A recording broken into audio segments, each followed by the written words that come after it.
Welcome, ladies and gentlemen, to today's episode. My, oh my, everyone's here. Yo, what's up? What What's that?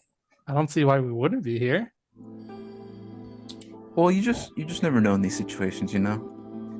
You never know if something comes up and we might have to skip today's game for something else. But Nonsense. you guys have been pretty on top of that. No one's like, called out sick like the day of the game. Now, before we start today's game, I want to set a couple things straight for today's session. I'm going to go down the list. First things first. We're doing things a little bit differently in this game. This homebrew game that I have for D&D. The players will now have the option to decide whether they like to play as their first character in the first act of the story, or switch between the second character, their backup characters I asked them to make, for Act 2.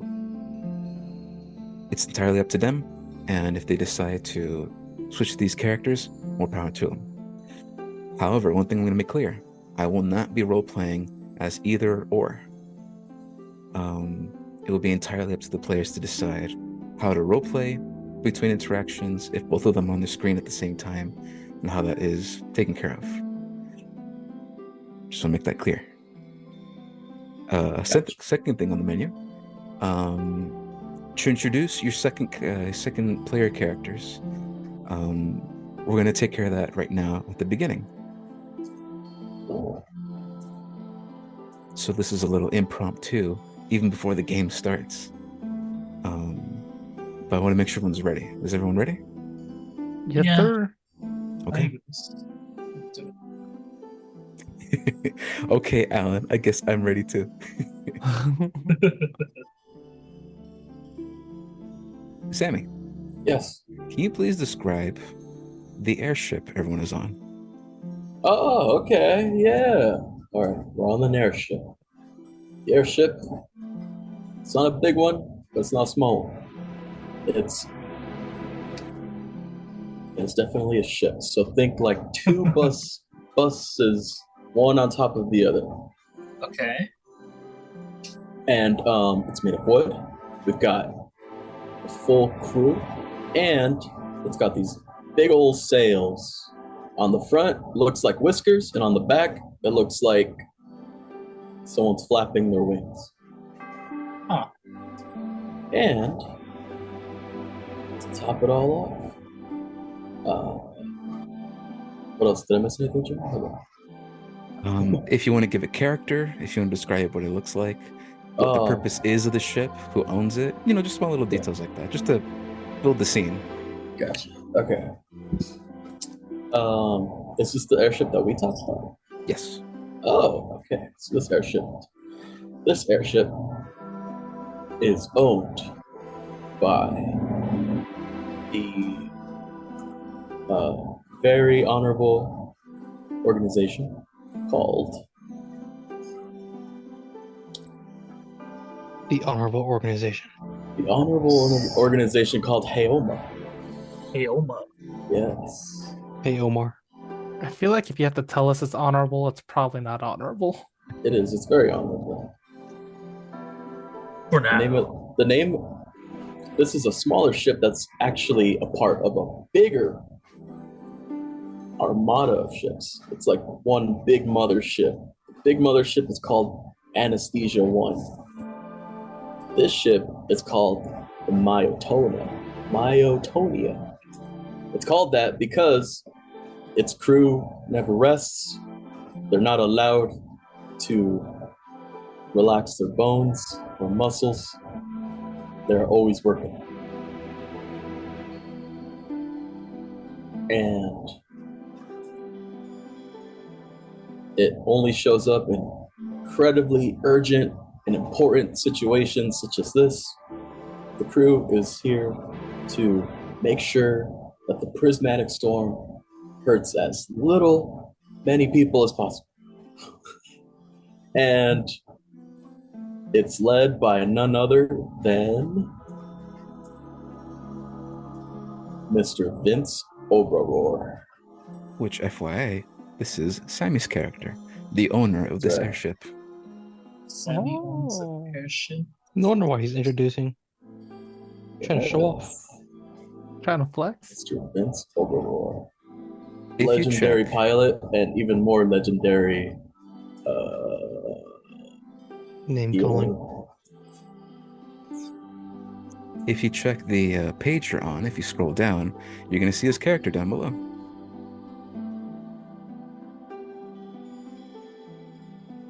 Ooh.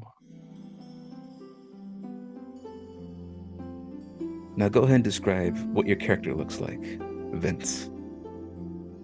Ah, very, very, Old. yeah, his age is starting to wear on him. He's got a little bit of white hair, and he is human. Has a little bit of a tan. Spends a lot of time outside. Very stern, serious look, and he has like a paladin adapted or Assassin's Creed type outfit on. Mm-hmm. And you can't see the cape right now, but he's got a kick-ass cape. Yeah. And then Nice. one thing you might notice about this potential character is the way he walks about, the way he guides the ship. You see, he takes command of the ship. He drives it on the big giant wheel, steers the ship. And there are many, many crew on the ship, those that walk around. Some who are in charge of maintaining the ship, others who mostly stay down below. And if you had been and you'd gone down below the ship, you're going to see all of these medical rooms. The best way I can describe this to everybody here is this ship is part of a bigger hospital airship, if we want to call it that.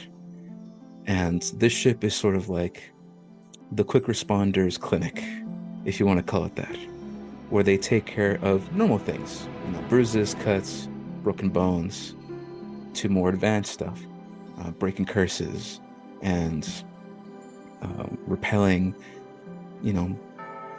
disasters, doom-like curses and effects on individuals and creatures.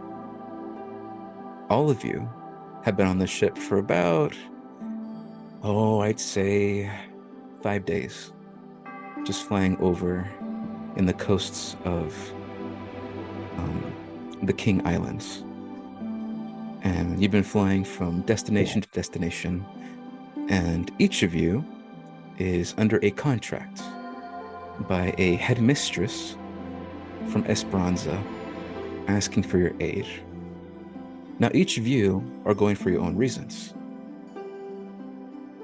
And some of you, this actually might be a very fortune moment for all of you, as everyone here is pretty recognizable and famous, whether you've already talked to each other, whether you've kept to yourselves.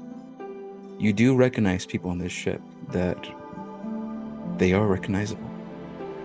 So let's go ahead and start down the line and describe who's who on this ship.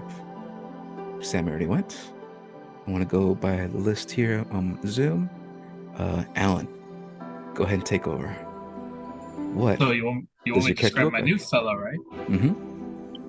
Okay. Well, then for me, it's what you'd be seeing is a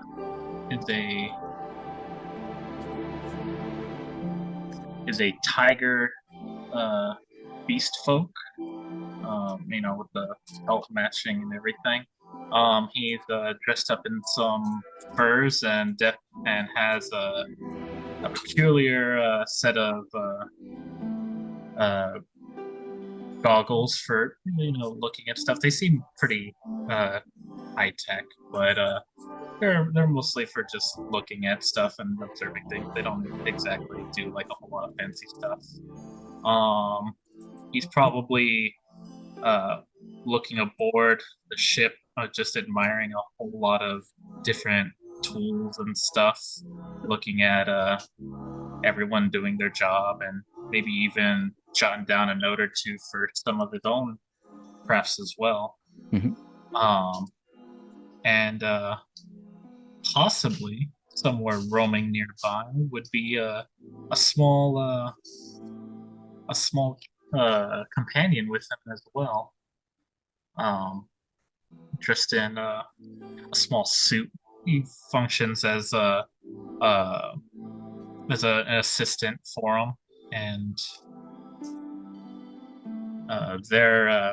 they got a brown coat to them.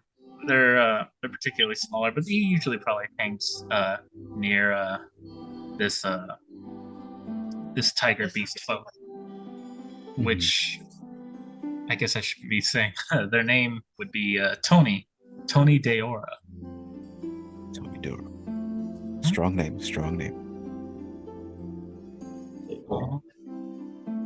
If you'd But like, he has a companion. he has a companion. But He's got what race or like species is? I would say for Vince, or if you'd like, if you already spoken to the character RP during the trip, yes, Tony, go explain what this companion is to you. Well, Celeste is a Melenix companion, which are which are an intelligent race of beast folk, kind of like us, but they're more they're a lot smaller, and they're not exactly on the same wavelength as like a lot of other beast folk. There's a lot of these guys who hang out in the Beast Hunter Vale, and it's very common practice for them to be assistants for a lot of hunters and other people who do stuff in the Beast Hunters Vale. They do all kinds of things, usually small tasks and whatnot, but they coexist together. This is actually the same kind of creature. I don't know if anyone remembers, but there was one of these that popped up in a tavern at the very start of the first chapter that scared the ever-living hell out of Buxton, because Buxton has a phobia of these creatures. I remember that. Yeah. One of the reasons why he was okay with not exactly hanging out in the Beast Hunters Vale for a while, because these guys are very common there. A lot of people like to have these guys around helping. It's considered that most, if not every single beast hunter in Beast Hunter's Vale usually has these small little companions. But Tony, since you're investigating and looking around, why don't you go ahead and make the first roll for your character? And hopefully it works on roll 20. Make an investigation check as you're looking around this fantastic little airship. Okay.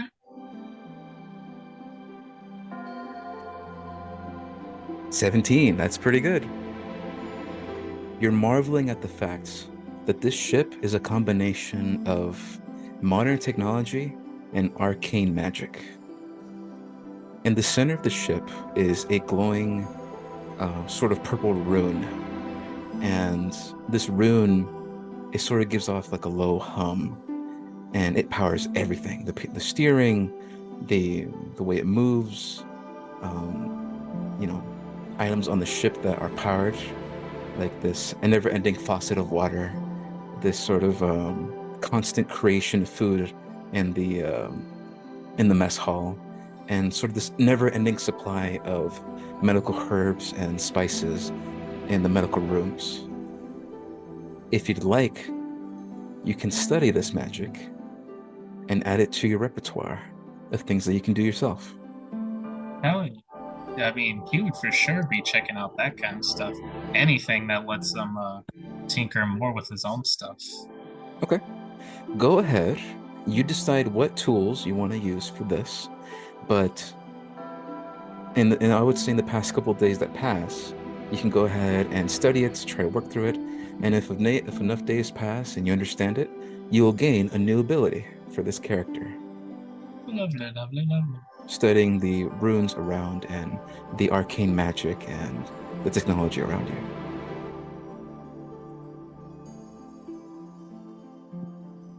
So what tool would you like to use? Let's see. Well, I only got my alchemical supplies and my smithing supplies, so I guess smithing, looking at like its like structure and everything, like how it's built. Good choice. And now for smithing, because you are proficient with these tools, I would say roll either intelligence or wisdom and add your proficiency modifier. Intelligence plus 3. Plus. I'm gonna roll this intelligence right here. And that would be plus 3 to that with proficiency, so 12. 12. Okay. Not super high, but it's still new to you. Yeah. However, I'm gonna give you two options, okay? And these won't really take into effect until you can properly make them, but it's entirely up to you to decide.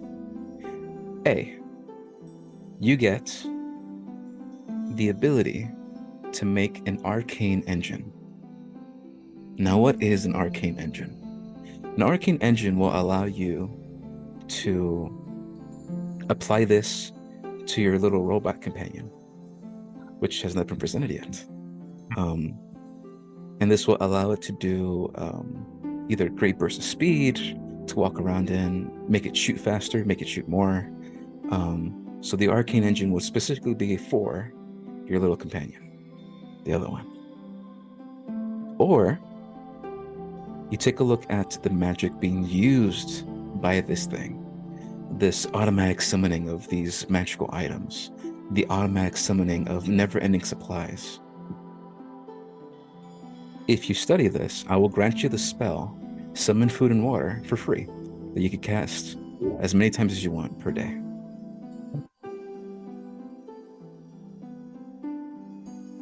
Knowing Tony, a way to improve his other companion would probably be in his higher interest. All right. So The which would you arcane like? engine. Arcane engine. All right. I will work towards this new item and have it ready for next game. Lovely. Thank you so much, Tony. Mm-hmm. Would Tony like to say anything else before moving on to the next character, or was that it? I mean, if it wasn't clear already, Tony is first and foremost a crafter. He is, of course, just like anyone from Hunter's Vale, trained in a myriad of hunting arts and tracking and whatnot. So he has skills under his belt in terms of combat, but he definitely much prefers the research and study aspect that is in the Hunter's Vale, because for every hunter that's out there, a wealth of knowledge is required if you want to track down their prey at the most optimal level. And he's the kind of guy who's there to provide that and provide the kind of tools that they need for such an endeavor. Would you say that Tony is a fighter, or more of like a backliner? Oh, he's definitely a backliner. If at all possible, he would just maybe not avoid conflict in general, but he sure as heck wouldn't want to be in the forefront of it. All right. Thank you, Tony. Mm-hmm. Next on the list that I have here, Riz. I'm sorry, Zach. I've been a Riz bug pops too out of long. nowhere. Probably walking around, chatting with some few people here and there, but mostly minding his own business. And if someone needs help with something like picking up something off a like tall shelf and he's around, he'll go ahead and do it. Is a sort of normal looking elven man with his helmet off. Hard to see the ears with the helmet on. Wearing some decently heavy armor.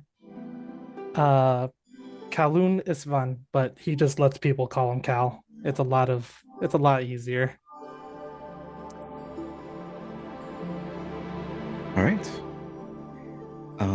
If you go ahead and check the page that you're on, you can properly see that he's there amongst the party. Oh. Now, unfortunately, I didn't use the mini that has his helmet off, but you would see that this boy has a huge mass of hair that is Kind that of is atop his head, messy. kind of Yeah. messy. Kind of messy, and he often hides the ears here and there. It's not that he's ashamed of it, it's just he doesn't really care for it. So unless somebody points it out, he just kind of goes about his day. Hmm. Okay. Wearing some nice color scheme of some silverish gold. Uh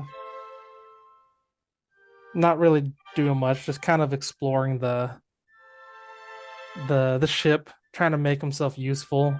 Just anytime there's someone trying to clean something up or trying to put things together, you're just like, oh, let me hold on to that for you and go ahead and hammer away. Okay. Cal, on this ship, you feel the most used and helpful, and used in a good way, not in a bad way. You notice that when you first got on the ship to head to your destination, um, the way the captain talks about the people he works for and who these people are on the ship, a lot of people help people in need who are sick, who are cursed, who in other situations would never get help, would never get assistance. And they provide their services for free when they arrive to these areas that need assistance. If you spend time and you let people use your skills for healing, or use your skills for, you know, the individual that you are and the skills that you have, you would notice that right now this ship has one person in trauma care, and this person individually has sort of this bone rot. And you're very familiar with bone rot. It's very prevalent where you're from. And the issue isn't that it's not curable. The issue is that it requires a very unique spell that no one on ship has. However, you and the skills that you have the capability of sort of easing him and easing this person who has this, magically afflicted bone rot. If you'd like, you can use your abilities throughout the time here to help this individual. Of course, if you'd like. Yeah, definitely. Okay. I'm like a nurse who comes in periodically, like, hey, you ready for your medicine? Go ahead and roll your, you could decide your charisma, your wisdom, medicine, anything you like. Uh, I'll go ahead and just stick with regular charisma. Medicine's not too good. Oh no, 5. that is a 5. Okay. And is there any ability you'd like to use, knowing that you'd get it back the next day every time you do this process? Or it would just be like straight charisma? Uh, it's just straight charisma. I try to make jokes, but I know how bad it can be. It looks like he knows how bad it can be, so I'm just like, I'm sorry, man, and then just give him some drink. Like here, this will help ease the pain. Interesting. Are you using any drink or the drink? I'm using the drink. Okay. Um, you would notice that every time you give him this drink, he's very patient and he's very kind with you.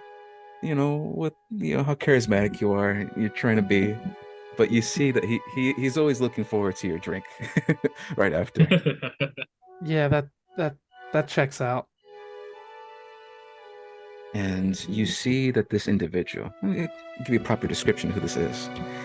You see an older gentleman who looks like he comes from poverty, and he is terribly, terribly old and withered. This individual You have no idea. You have no idea how he's alive today. But you get the sense that because of his elven background, he is unfortunately poor, yet has the capability to live a long time. And unfortunately has come across something to cause this bone rot.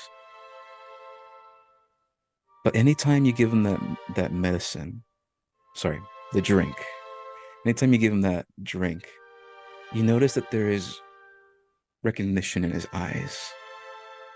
Like he wants to say something to you, like almost as if he's seen you somewhere before, but he never brings it up ever. He never says anything to you to warrant that, unless you say anything. I think one of the few times I'll definitely be like, "Hey, can't help but notice that you look like you have a question. Feel free to ask." You see the older gentleman.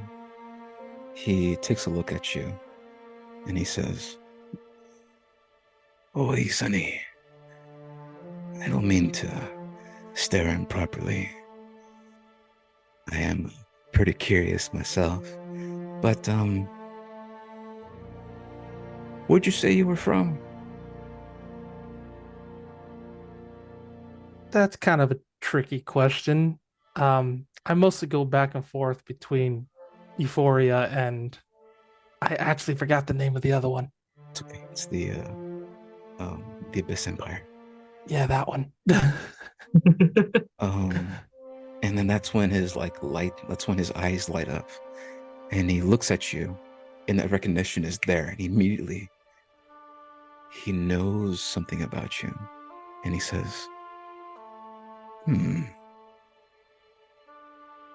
"Will count my stars and call me lucky. It is a pleasure to meet you. And I am glad today I met a legend." And you see, ever since that day where he found out a little bit about you and that recognition's there, he seems chirpier, he seems happy, regardless of what the effects he's going through with bone rot.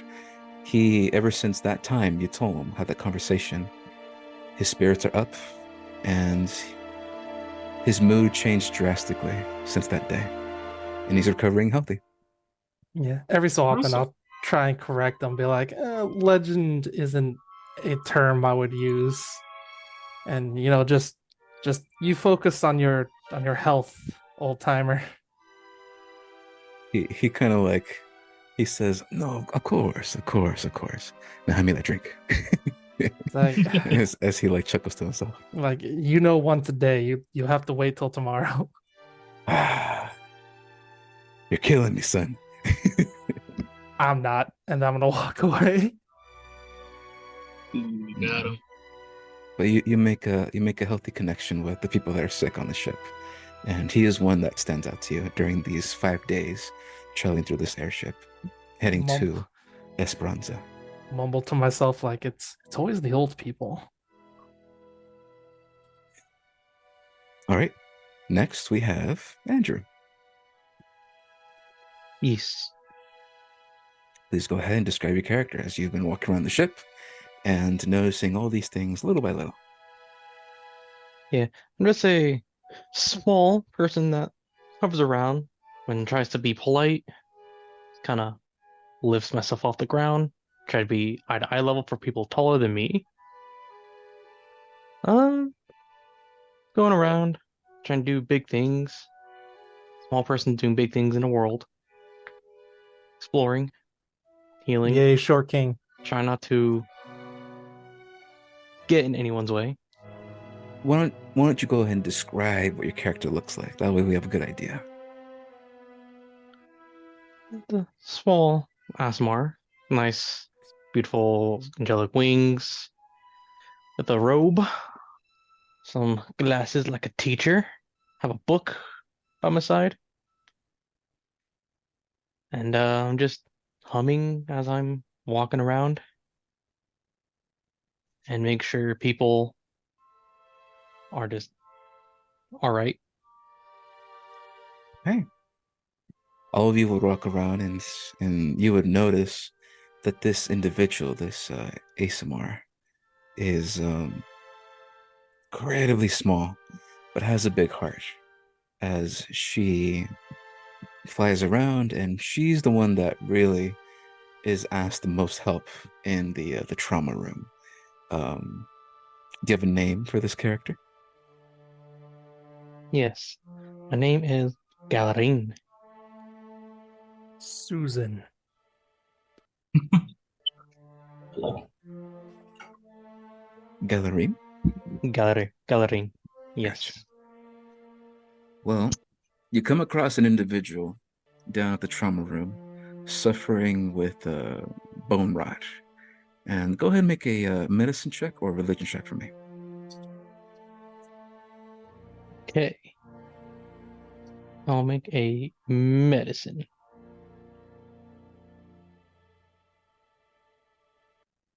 26. Okay. You notice that like the head surgeon of this place, who's taking care of these people, he's very talented. He's very good at what he does. But you're better. You notice that through the treatments that they have, he recommends that, oh, once we get to Esperanza, the head surgeon of this place, once we get to Esperanza, we should get the materials needed to heal this individual proper. But you notice that you have all the materials here, they're just not using them the right way. If you'd like, you can craft a unique item and attempt to cure this individual of bone rot. I However, will try. What? however, this unique method isn't safe. There is a risk that the medicine, because this individual is elven, may reject him, and it may cause the situation to be worse for him. But with that 26 medicine, you strongly believe that if this doesn't get a medical attention right now, by the time they get to Esperanza, he might not be long for this world. I'll go over to the surgeon patient and suggest, be like, we need to give him what he needs, or we might not make it. We have the materials, but I'm afraid, and unfortunately, there is a slight chance that it might backfire. Would you two like me to proceed with this procedure and help out? After a short time, and this is a talk that is not done in just a few hours. This is a whole day of conversations of what does this process look like, how would it be administered, what would be the side effects, if there is a lethal side effect, what do we look for? Can we save them if this risky thing happens? And in the end, the conversation is it only takes a couple minutes to make this item with the skills that you have. And if anything goes awry, if anything goes wrong, the best thing you can do is pray. And that's it. But there is a high chance that this does succeed, and this individual will no longer have bone rot. So they talk amongst themselves, and in the end, they ask you to talk to the patient, and if the patient would allow it. Yes, I will go talk to the patient. Walking into the trauma room, you see this individual in full plate armor, glowing, spectacular armor. Not sure if you've already talked to him, but he keeps himself on this ship, and you get the sense he's not part of the crew here. He's another passenger like you. But you see that throughout the days, he's the one that goes to his room and has been keeping him in check, keeping an eye on him throughout this journey. He leaves the room, you enter, and you talk about the procedure, you talk about this individual, and in the end, the older elven individual looks at you and he says, "My lady, any risks, any ideas of a chance that this succeeds, I would gladly accept it. For bone rot is a very slow and painful death. And if it weren't for the legend over there," and he's looking past the door, I do believe I would not be as strong enough today, right now at this very moment. I believe now is the best chance for me to take this medicine. So do it. I accept the consequences gladly, for I will live the good life. I understand. He Now says go. he says all that, but you do see that there's a hint of fear in his eyes. But he's trusting you. I'll say. Vince, sorry, going back and forth. I'm trying to keep people in check. Vince, you do hear talks of these passengers helping with the patients down below, and that these people are qualified and they're doing their best. The surgeon is giving high praises. So if you thought the passengers were going to be a problem, they're actually being very helpful on the ship. You're still running a tight ship.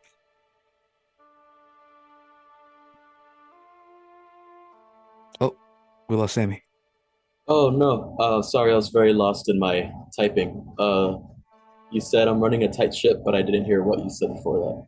Know that the passengers, you maybe in the back of your mind thought we're going to be causing problems, but no, you're only hearing high praises from like the patients and the surgeons and the doctors that no, they're being very helpful. And Yeah, that can I say that word has gotten back to me that there's a ton of legends on board helping? you would get the sense, yes, that there are a lot of individuals here known for a lot of things on the ship.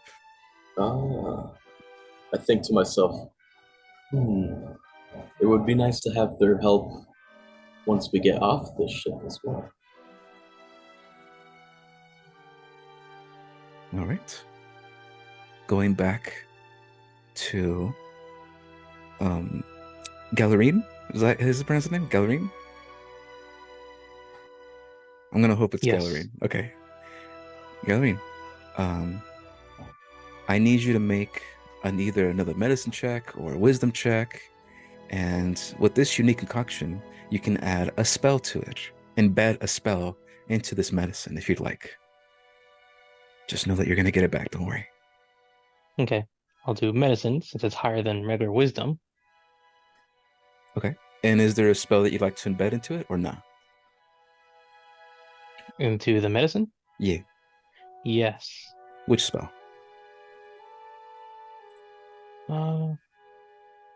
Can do it.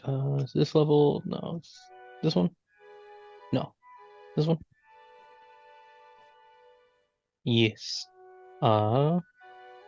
Remove curse. Oh, remove curse. Okay. With an 18, the combination of the remove curse spell, you instantly see effects coming across this individual's body.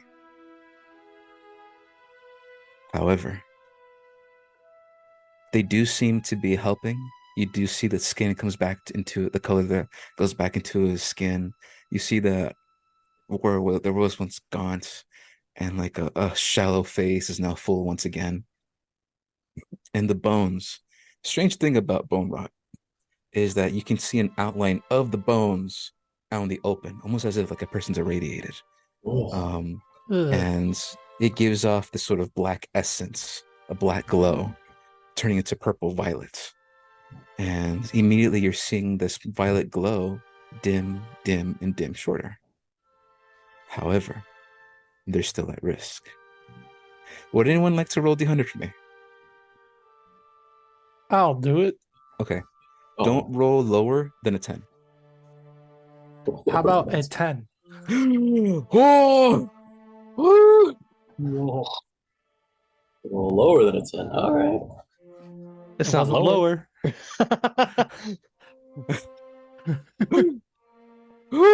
My gosh. Gonna make me kill someone. I'm trying to heal. I like to live on the Oh. edge. I should have done it instead. You should have. Holy shit, my heart's pounding right now. For this character I just made up.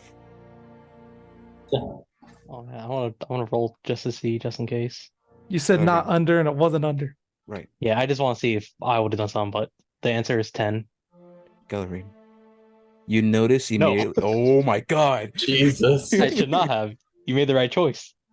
You notice that the effects of this potion, of this drink, goes through immediately, and for the briefest of moment, you see that his eyes go bloodshot, and he's coughing up this sort of black mucus, and it's very strange. There's sort of this black mucus coming from his eyes, from his mouth, from his nose, from his ears, but it's just the coughing fit.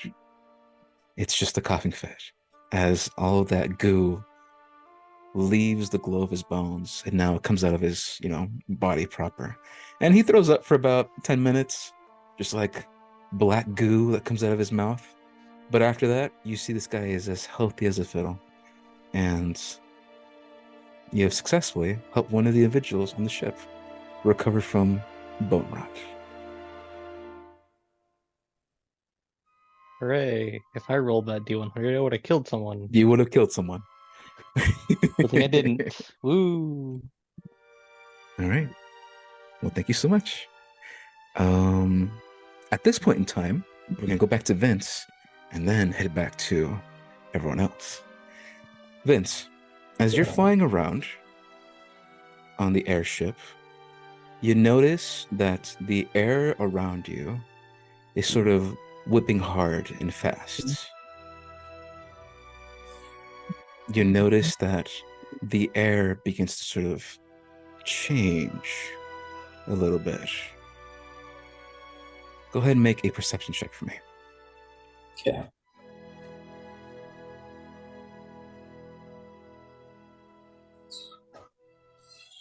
Perception.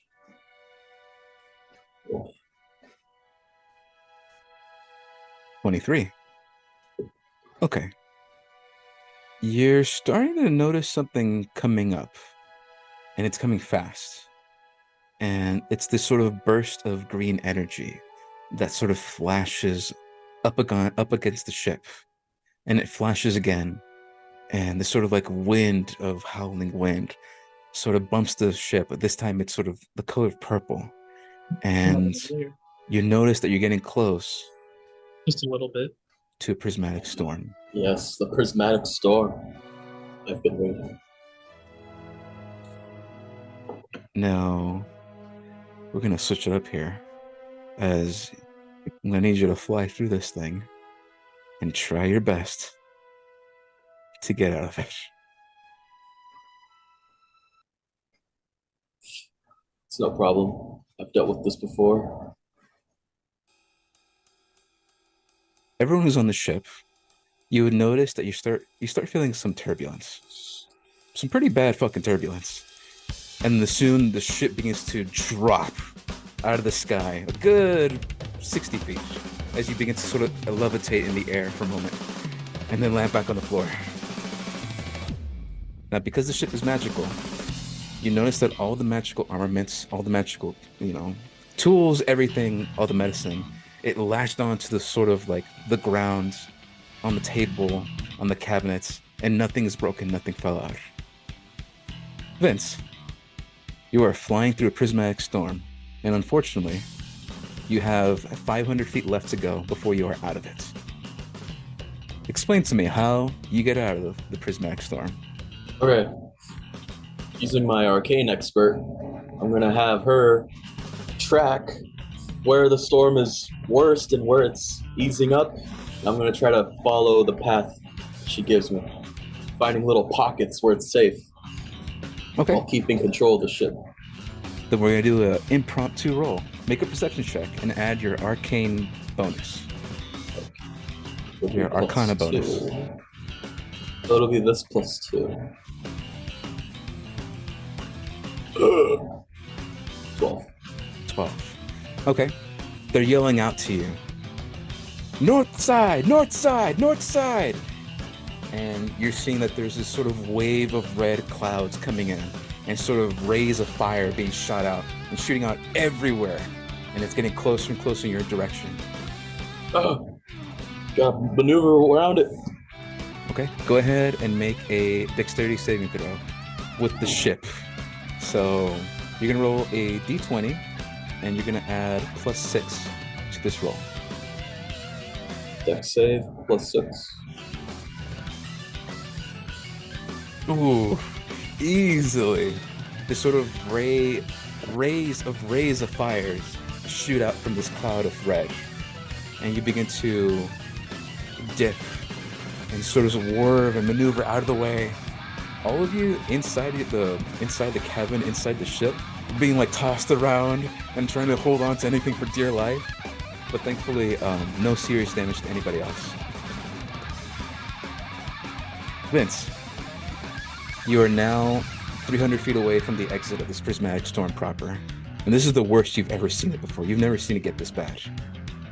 You're now seeing this wave of blue getting closer and closer, these blue clouds, and each one releasing these electric bolts of lightning everywhere, flashing.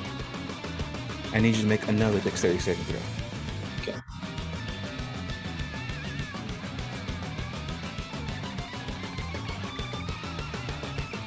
+6 for an 18. Okay. You notice that your ship begins to maneuver sideways, and you're making an impromptu barrel roll, baby, as you begin to fly around the openings of this blue sort of cloud that encompasses everything all around you. And you're finding pockets where there aren't any blue clouds, releasing these electric bolts of lightning all around you. And you notice that the ship is getting hit by these sort of shocks as they hit the bottom of the ship. They hit the side of the ship. They're hitting the wings of the ship. But your damage threshold is at 10. And these shocks are not doing anything. Your ship is taking no proper damage because it's not meeting that damage threshold. 5 points of lightning damage, 8 points of lightning damage, nothing is reaching that 10 lightning damage that would damage the ship. These sort of shocks bounce off the bow of the ship. And you're close. You're getting close to the exit. You are now 100 feet away from the exit of this prismatic storm. And you're seeing this green tsunami, this sort of wave of green gas, unavoidable, and getting closer and closer to you as you begin to try to maneuver out of your ways. Please come up with a unique way how you would try to avoid this or find a way to take the least amount of damage with this next maneuver. I guess instinctively, I would try to use the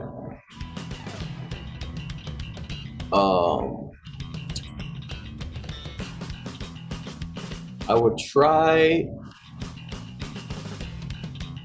to have the expert mage create a hole. No, I would have the cannons shoot a hole into the tsunami, and I would create a fucking barrier around the ship, a protection barrier with the mage. I would have the weapons expert fire into it, try to make a hole. How about that? Then let's do it. Yeah. You fly forward. You have one gun on the ship, an arcane cannon. It shoots ballistas, and it shoots arcane cannons. Fuck yeah. You see the artillerist is on top of it, and she runs back and forth, getting the materials, yelling out to what she needs. And she packs it, and she waits. She waits. And all of a sudden, you notice that there is a lot of black powder in this explosive shot. And she says, "Captain, on my mark, go as fast as you can." And the wave of green, this sort of tsunami of cloud of green gets closer and closer and closer, 10 feet away, 5 feet away. And she yells out in the loud voice as she can, "Now!" Make one last dexterity saving throw with advantage. Run that shit.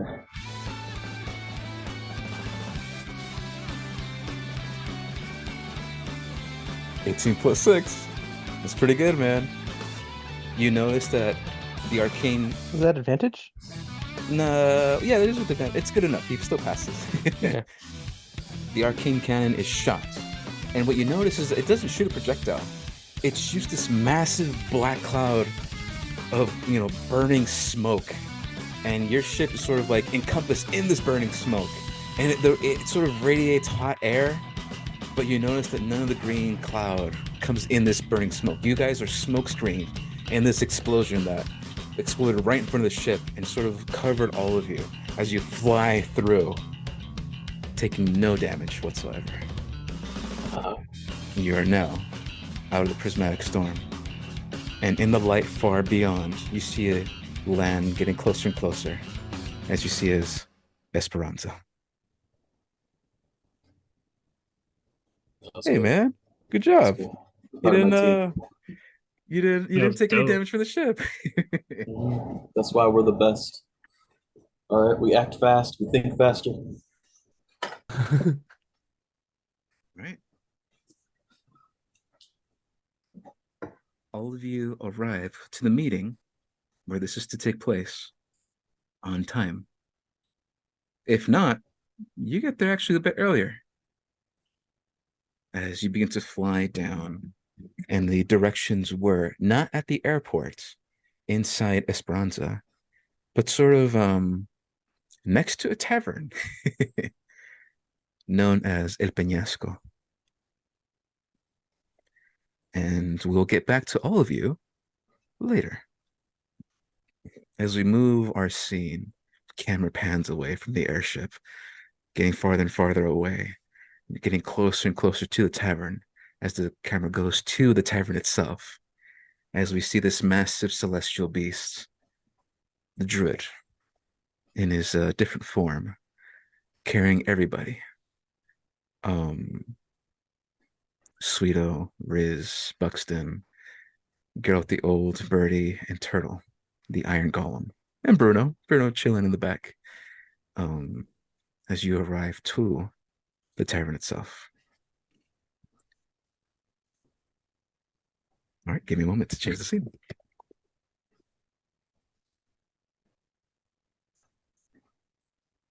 You did good. All of you did good. That's good RP. That's some good fucking RP right there. I just kind of watched everyone flailing around on the ship, just like, oh, I guess we're having turbulence.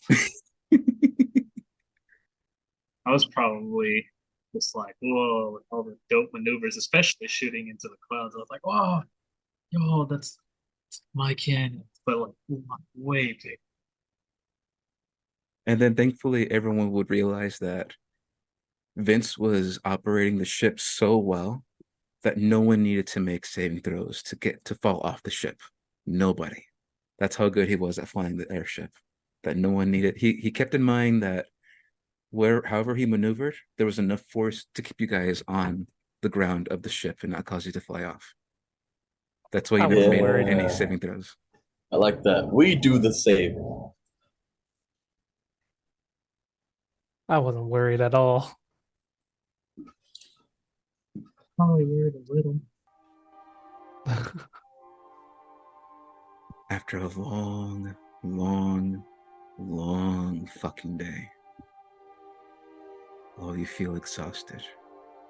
All of you feel tired. All of you feel overwhelmed. But it's peaceful.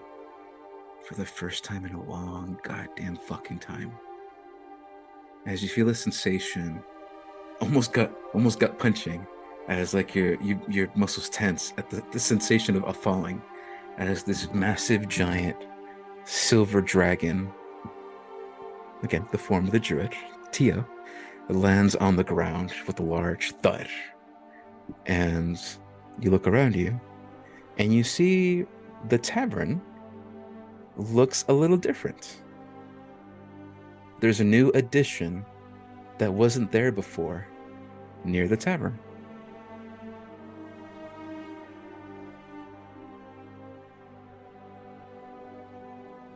Give me one moment. I forgot to put something down. Let's see here. I can't see. I know. Give me a No, moment.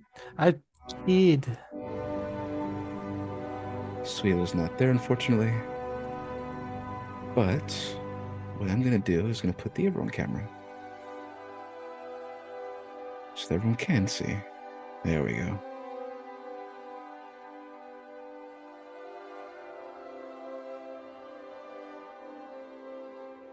Excellent. And then on the ground with you, you would have Bruno the dog, Birdie, and then Geralt. And then next to you, reverting back to his original form, the druid, this sort of orcish individual. And you see that although it was a very short flight, he's breathing hard, and it's a little ragged for him. And he says to all of you, Buxton, Riz, Sweeto, por favor, inside. The meeting will take place soon. Frittisa has much to say to all of you. Let us hope that everything goes well. And then everyone make a general perception check. Except Sweeto. I mean Soho. God Yes, damn it. Sweeto. God, you know what? After so many games, you'd think I'd be ready for like Sweeto and Soho, but no, just two S names. No, you're not. 18. Well, luckily you won't have that problem if we all switch to our new characters. It's true. To remember Perception fucking is advantage for me, so I got 22. 7. Mhm. Okay. Only Sweeto and Riz would notice this. But you're noticing that Geralt the Old is not looking too hot. In terms of his health, he's fine. You know, he's walking, perfectly fine. He doesn't look like he's hurt or anything. It's just his mood is low. And you see that he's been crying for the events that just happened. This creature that he knew, this thorn shade, turned into this new creature, and he's distraught about this. But you see, the map is open. You guys may now move around and decide what you want to do. Go over to Geralt, put my hand on his shoulder, and then guide him to the door. The tavern. Make a charisma check for me. Oh boy, something I'm not that good with. Hiya!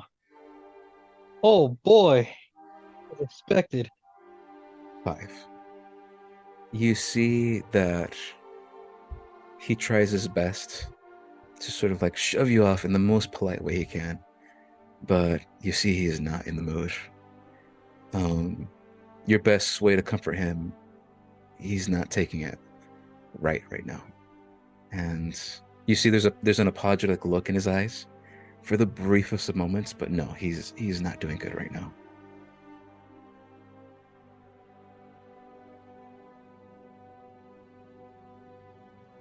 He didn't get yeeted 100 feet. That's true. He didn't get yeeted 100 feet. Both enough coaxing and enough consolation from Turtle that's there and Birdie. Thankfully, this isn't a lone fight that you are having with Geralt and just talking to him. They all try to coax him inside and offer him to buy drinks and everything. Even Bruno's like wagging his tail and is trying his best to like ask for like cuddles and rubs. And Geralt the Old, without changing his face, he's still distraught. But at least he goes inside. Thanks to your initiative. And everyone goes inside. Riz, Buxton, what about you guys? What are you guys doing? I'm gonna ask Buxton. Do you know about ice pockets? What? Alrighty then. I'm gonna go to the druid. Do you know about ice pockets?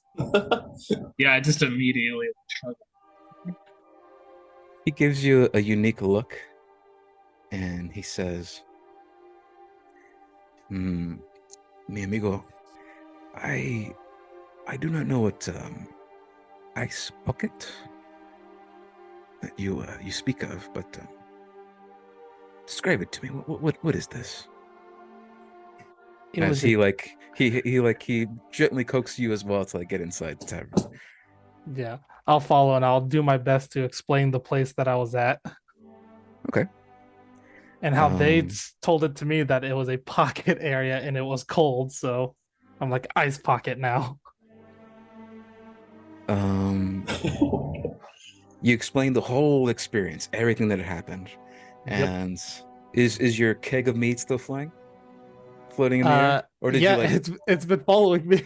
Okay, the keg of meat, the like the wings that you have, the crystal wings, and yeah, he looks genuinely confused. But Cocaine's one hell of a drug. I'm gonna go ahead and roll something, and then I will I'll go from there and decide what that looks like.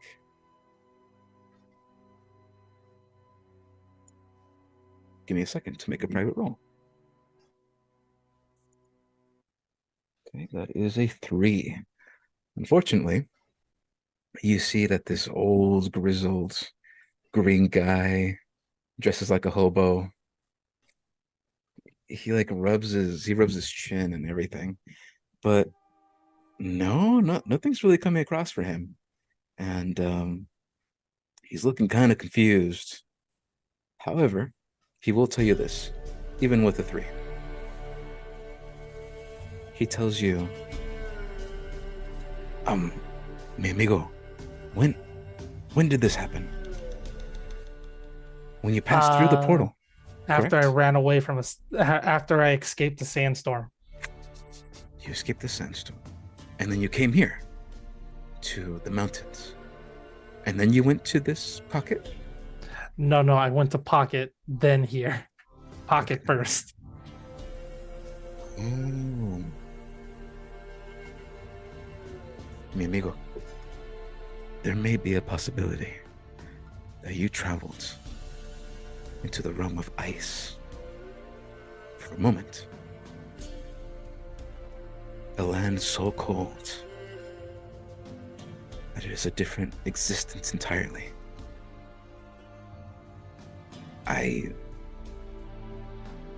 Para ser honesto, to be true, I do not know where you were and what this is specifically. But I bet you that you were in the realm of ice.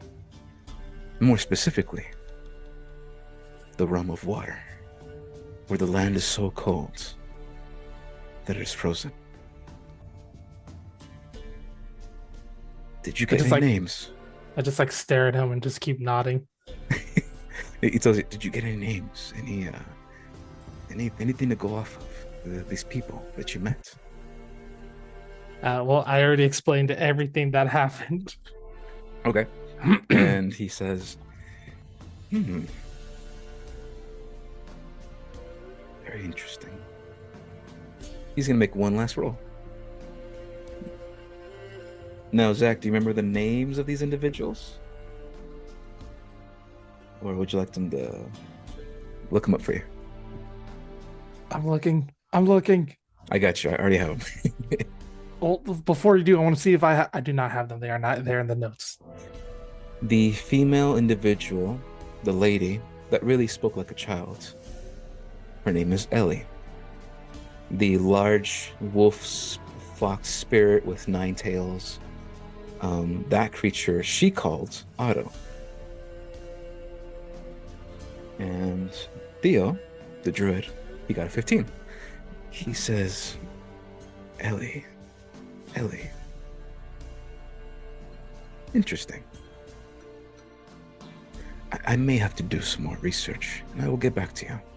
But if you can take me with you to this land of ice, I may be able to help them.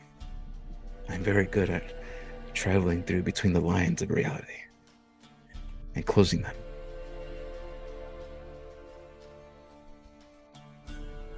I don't know how to go back. Well, if you travel through the teleportation circle once again, I shall guide you, and I shall assist you. Okay. All right.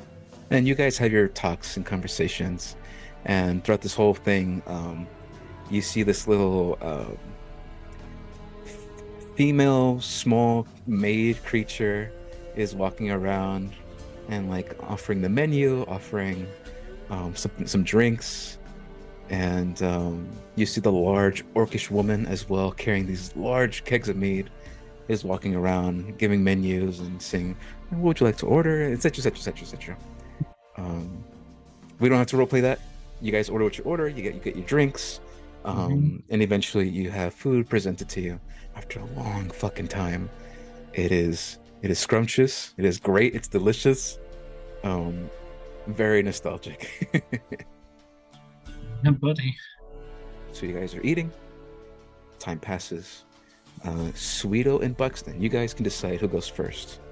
But what would you guys like to do as you wait for to be summoned? Think with Geralt. Okay. So Sweeto's talking to Geralt. What about you, Buxton? I think I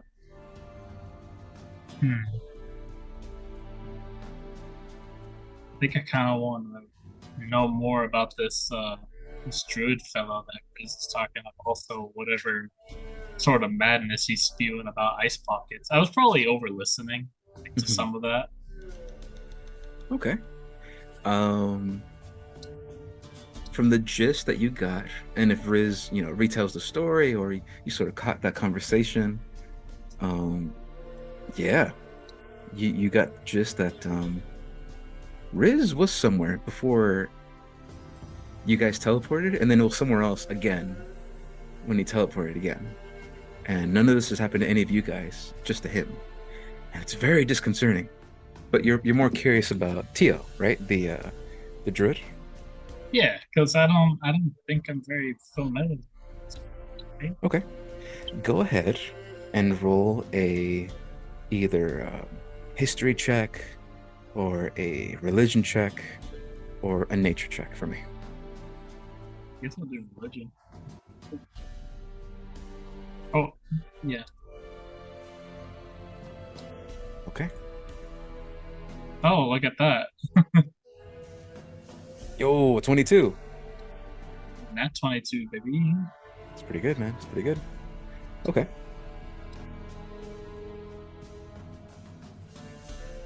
Sorry, I'm getting notes for this guy.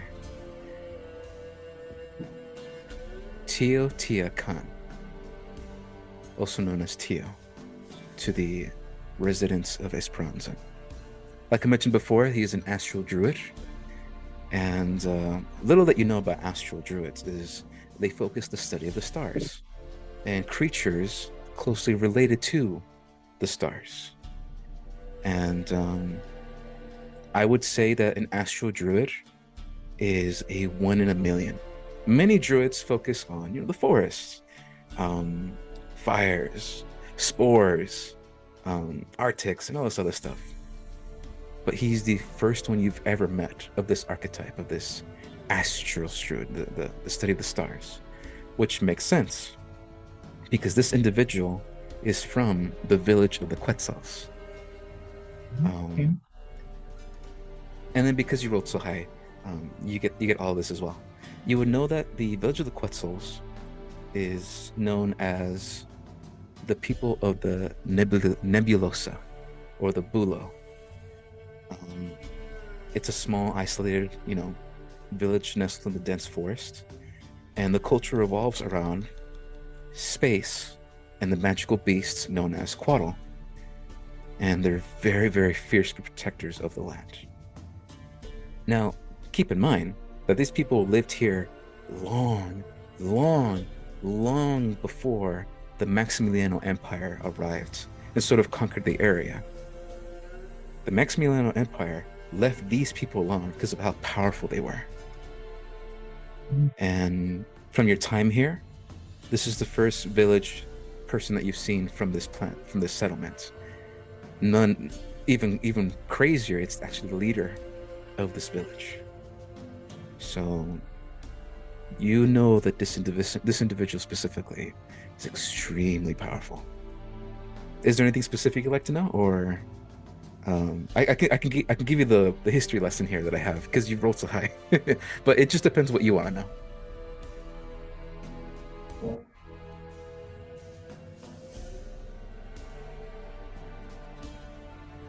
or do you want to know like the person? Like, do you want to know who Teal is as an individual?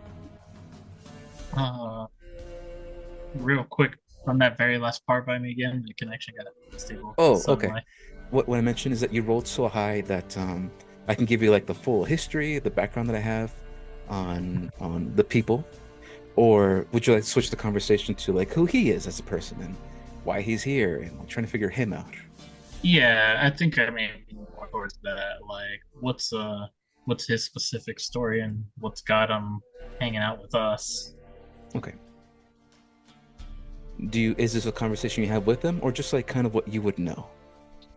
I think I would at this point, yeah, since I'm just sitting there over listening to those two talk about these quote unquote ice pockets, I would eventually just chime in when the conversation's almost finished and just ask them, so what exactly is your story, friend? What has you with us here in this tavern exactly?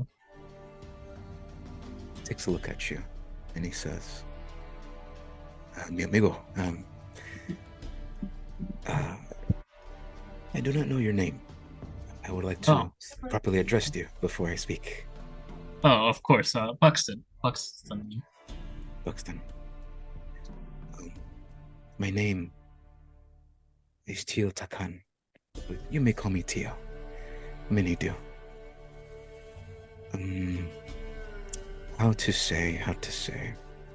And you see that this old, elderly orc individual, who's very plainly dressed, he sort of like rubs his long beard below, and he looks at you and he says, Me y la maestra, the headmaster or the headmistress of this school is, we're very close. We have worked together for a long time, and she's asking for my services. I owe her this, as I owe her a lot of many things. But today is the day I repay those favors to her. That is why I'm here. But as my job, lo que yo hago, how much do you know of the apertures? You mean the whole crazy portal business? Mm-hmm. He nods his head. Not a lot. I mean, it's probably the extent of it. It's just that it has to do with portals to other places. Hmm. Let me give you a little secret. You must keep to yourselves.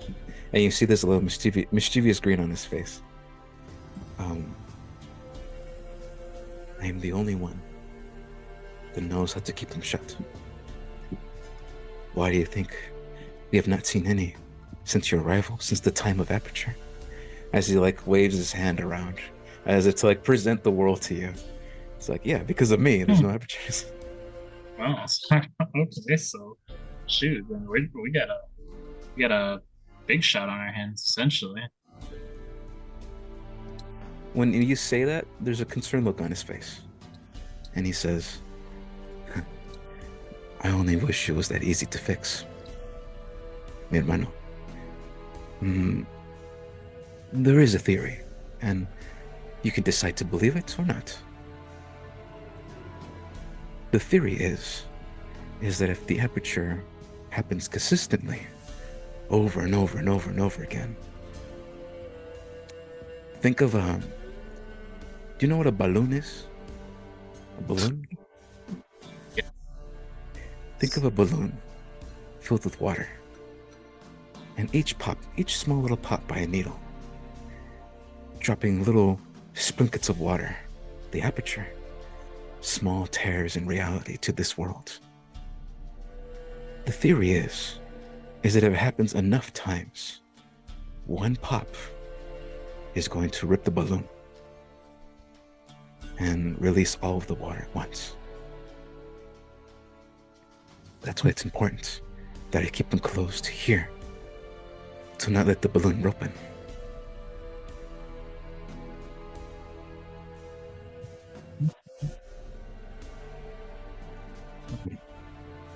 It's known as the final aperture. And it is very dangerous. Buxton, do you explain to him the events that happened in your previous adventure in the other land, or do you just keep that to yourself? I don't think I have really any reason to be going on about my supernatural affairs, or if you're talking about like what happened in my backstory, right? Your backstory and what happened in Sayandos, as he brings up this individual next to you. He brings up, but amigo, that's enough about me. What's your story? What do you do? Well, me. Well, I'm a good old merc for hire. I had a lot of business. I've taken up a lot of business. Came out of Beast Hunter Vale. You probably already know. There's a lot of mercenaries coming out of Beast Hunter Vale. Nodding his head. No exception. I've had my share of travel and some odd situations. I don't think I'd want to bore you a whole lot with those details, but what matters with why I'm here is that same person you owe a debt to. I also am under their employment. Nope. Along with these other interesting fellows here. Got involved in all of this. Needless to say, it's kind of crazier than I thought it'd be. I'm not sure how I feel about everything that's gone down so far. I'd probably tell them about the situation, with like how we traveled over to the sands and went to the kingdom over there, the run-ins with the merchant king and whatnot. Do you tell him about the disaster that happened, or do you keep that to yourself?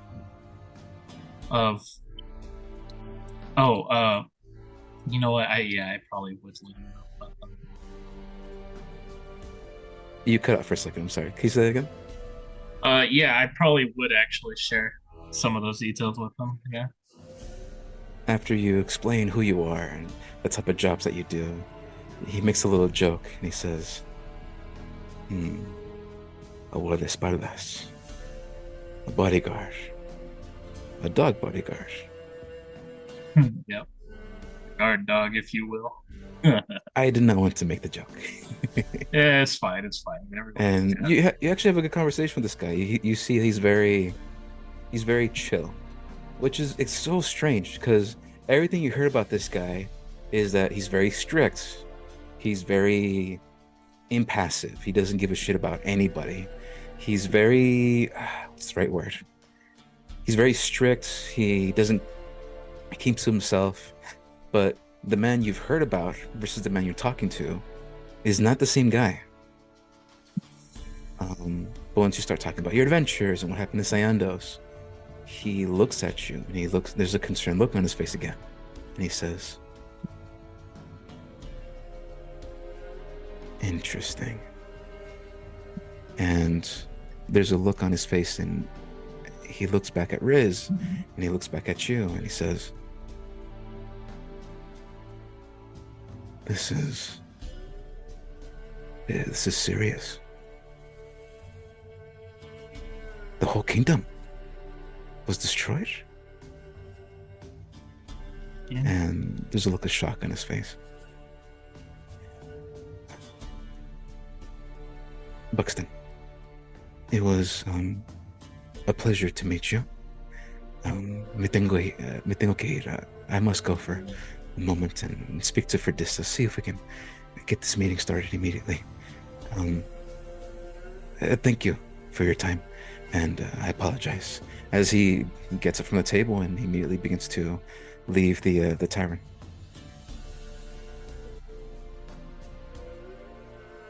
It's like, what an odd fellow. Mm-hmm. And you would see he goes down east, in the east direction, towards the new building that was built. But you enjoy your drinks, and you notice that he left a platinum coin on the table. very like sneaky, like what's the plan on the table, and that's enough to cover your drinks, Riz's drinks, your food, like everything. Heck yeah, bro. He didn't on him. Oh, God. Geralt the Old and Sweeto.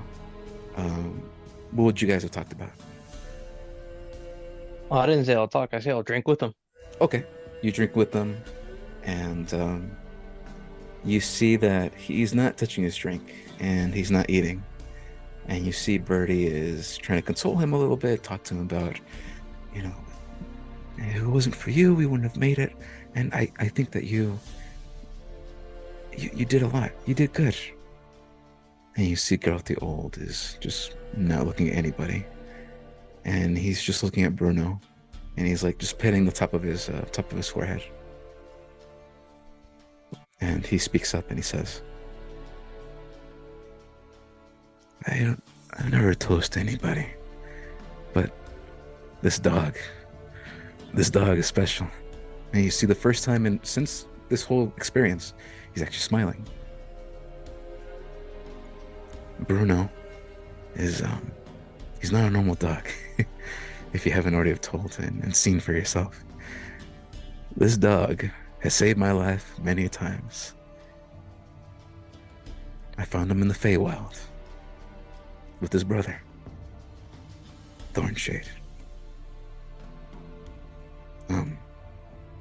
I took care of these two dogs, and these two dogs were mine. Of course, I was only to keep one, as the other was the guardian of the forest, where he was meant to be. And you see he begins to like sniffle a little bit. I should have been there. I should have been there for him. And because of me, he got hurt, and he's just looking at Bruno. I'm sorry, Bruno. As he gives the dog a big hug. The dog's just wagging his tail. Does Sweeto say anything, or does Buxton say anything, or what do you guys say? As he's like trying to like comfort himself as best he can for the situation. Yeah, I'm just basically just gonna kind of cause like a little commotion ruckus, just slam the drink or cup down table, say, eat, drink, need strength if you want to protect this other one. Make a charisma check for me, Sweeto. Intimidation. Or intimidation, you know. Who knows?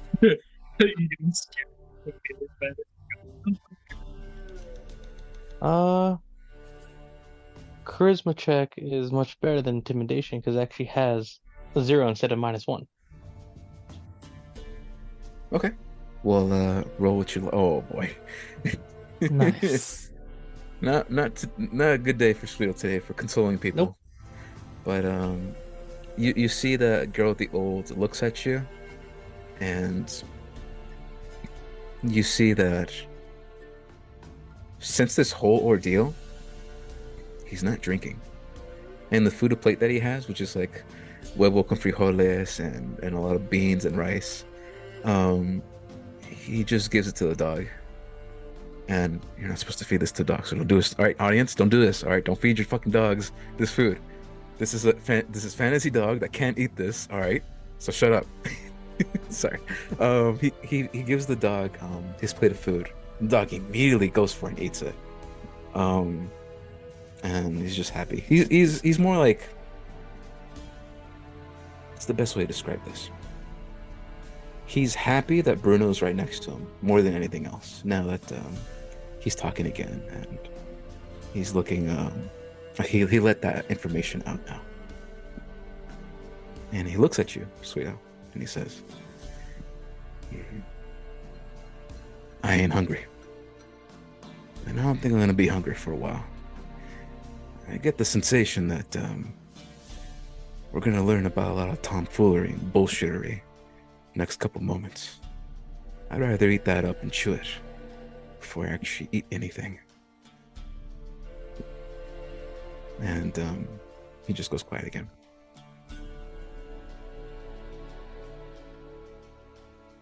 And then in that moment, you guys hear this sort of like loud banging sound. And if anyone's who's wearing the earrings, you would hear over the earrings two voices, one for Dissa, one Aaron. And Aaron yells out, I think it's time. You need to tell them. And then for Dissa in her voice, she replies,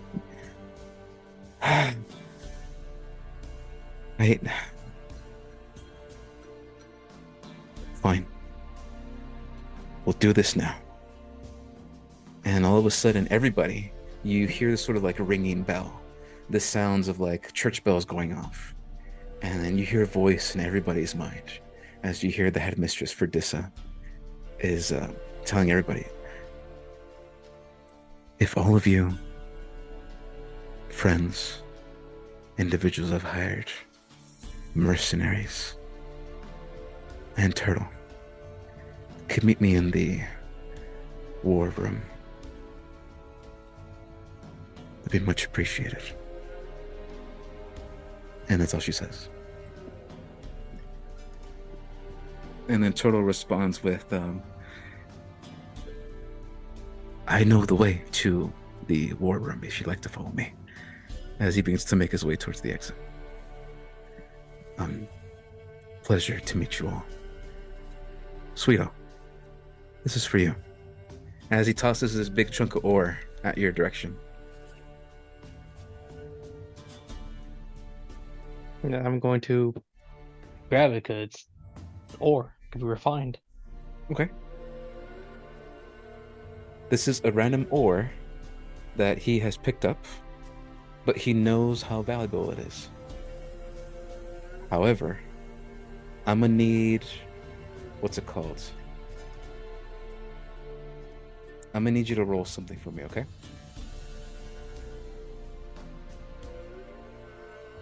Now give me a moment. Roll As for I brain.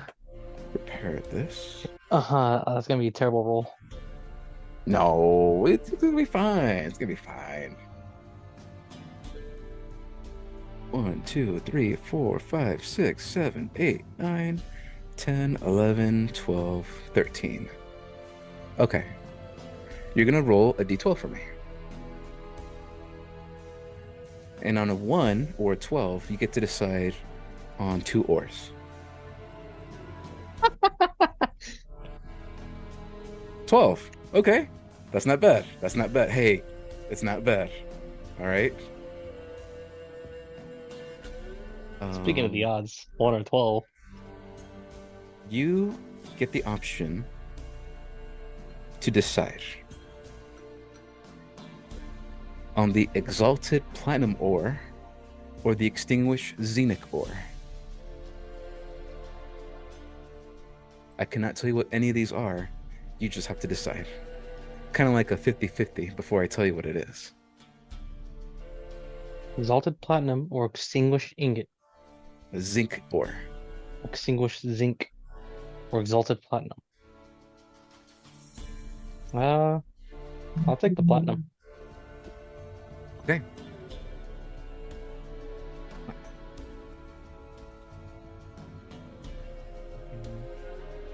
Give me a moment. Right.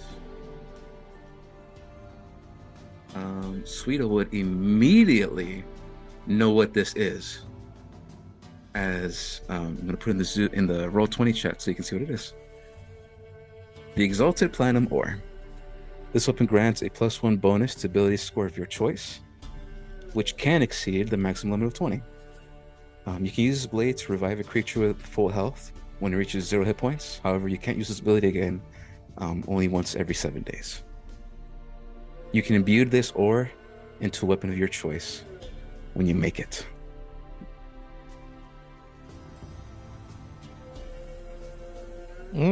Congrats, man. All right. Cool. You still 1 or 12. We have to choose either 2. No. When I said if you get a 1 or a 12, I was going to give you 2 options. And the 2 options you picked the platinum ore. Just give them both, man. Come on. What? Be No. cool. It's He- good to the- need to make a resurrection sword. The deal was that you help him get rid of squatters, and you did. So now he's going to pay you back with the ore that you wanted.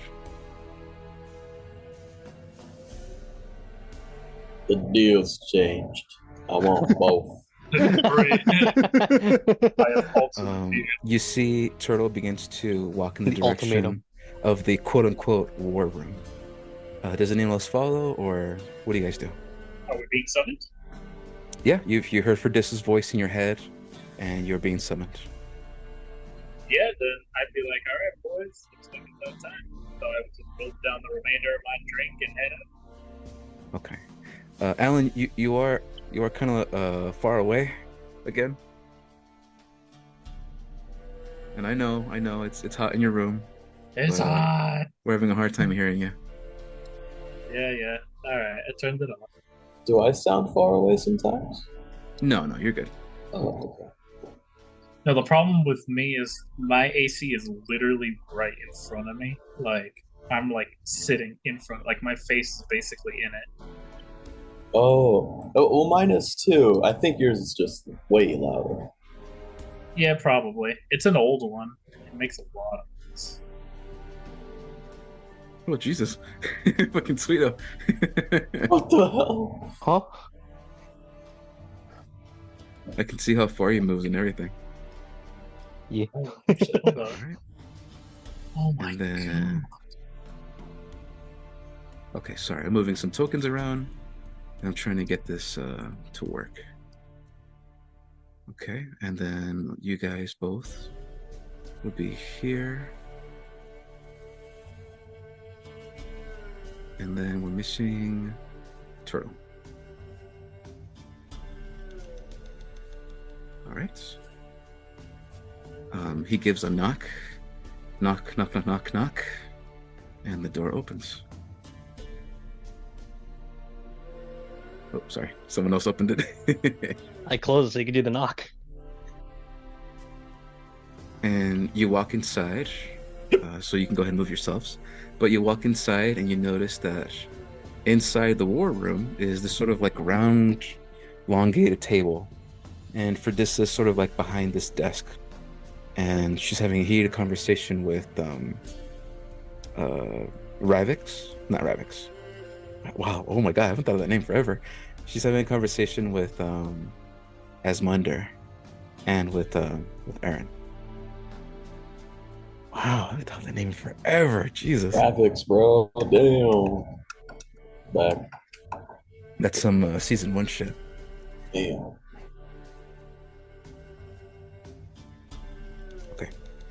Give me That's one also moment. on YouTube, right? That's also on YouTube. Yo, audience. You know what you have to do. You know what to do. That was a long pause. I was waiting for the second part. Yeah, I was like, It's a dramatic pause, and my mind works slowly. same. Okay.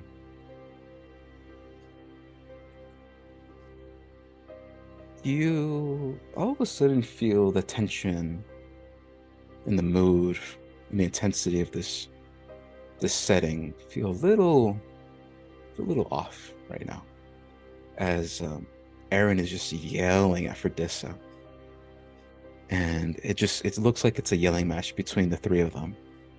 And once all of you answer, they go quiet, and Aaron is just sort of like giving the middle finger at Ferdissa, and she says, "I will never forgive you. Fuck you." And You she are and like dead she to sits me. down. Ferdissa, she picks herself up from the chair, not looking at Aaron, and looks at all of you, and she says, "Please, if you can, take a seat, and I will explain everything properly." I'm gonna stay standing up here. Okay, Sweeto standing. You see Birdie sits over here. Girl with the Old is also standing next to Bruno behind over here. Riz, Buxton. Well, Buxton's already sitting, so you're good. Yeah, I took my seat. Riz, I'm gonna be next to the two people that are smart. Okay.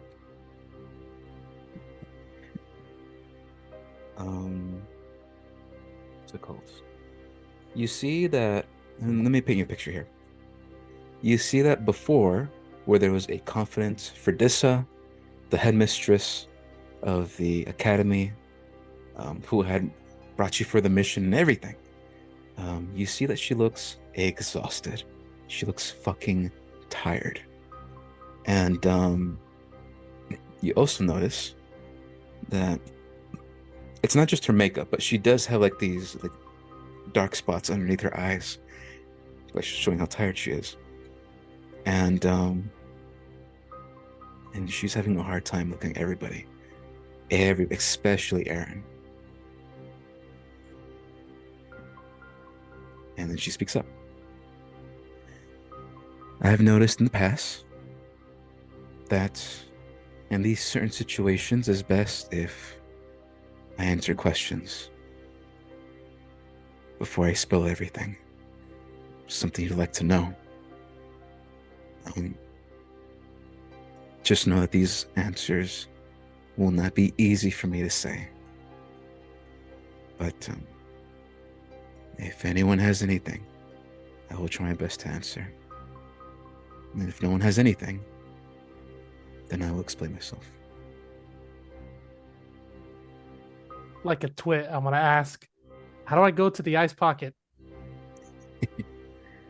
You see, Fredissa looks at you, and the tension kind of breaks for a second as you see Birdie like chuckles to herself. And no, Fredissa looks at you and she says, I do apologize, Riz. That might be a conversation for later. We'll talk about your body in more in the future if you're feeling any cold spots. And you see Tio looks at her, and he's like, "No, we will talk about this later. Now, just proceed." As like you see Tio puts his hand on your shoulder, Riz, and he's like, "Oh, we'll talk about it later. We'll talk about it later." Anybody have any questions? She's Nope. kind of like, I'm saying. okay. She looks at everybody and she says, what happened yesterday was an accident. I've been training for a very long time, and I've conversed with the Quaddle for a very, very long time. And I knew something like this was going to happen. And you see Aaron is just staring daggers at Fredissa. And Asmunder, by the way, is not looking at Fredissa at all. Asmunder this entire time has been just keeping an eye on Aaron and sort of like in a protective way, seeing like if there's any threats that come through the windows. He's actively scanning the room to see if like anything's going to happen to Aaron. He's going to be the first one to act. And he's like protect mode right now. And Okay. Fredissa continues. I knew something like this was going to happen because it was told by me by the Quaddles. The Quaddles have this capability to predict the future. And then suddenly out of nowhere, 50 years ago, they had mentioned that a disaster was close. And that a pair of 8 individuals, all of you included, will be the start of it. Now, in their mystic ways, they didn't tell me exactly what was going to happen, just that a big disaster was going to happen. I just didn't think it was going to be yesterday. And for that, I apologize. this was supposed to be an easy job, and I believe that for most of you, I put you in great risk and great harm. And for that, I am sorry. And you see that she leans her head forward and she bows forward. On behalf of the Academy and myself, I apologize. And you see Aaron is just rolling her eyes and is still just shaking his head. Why don't you tell him who you work for? And who I am? And what you told me? Or what Asmunder told me? And who the kids are? And then Fredissa just goes back behind the table and she sits down.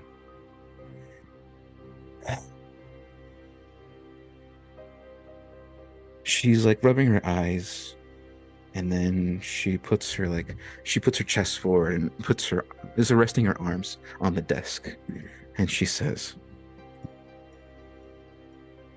"Does anyone know who or what a child of light is?" I need everybody to make religion checks.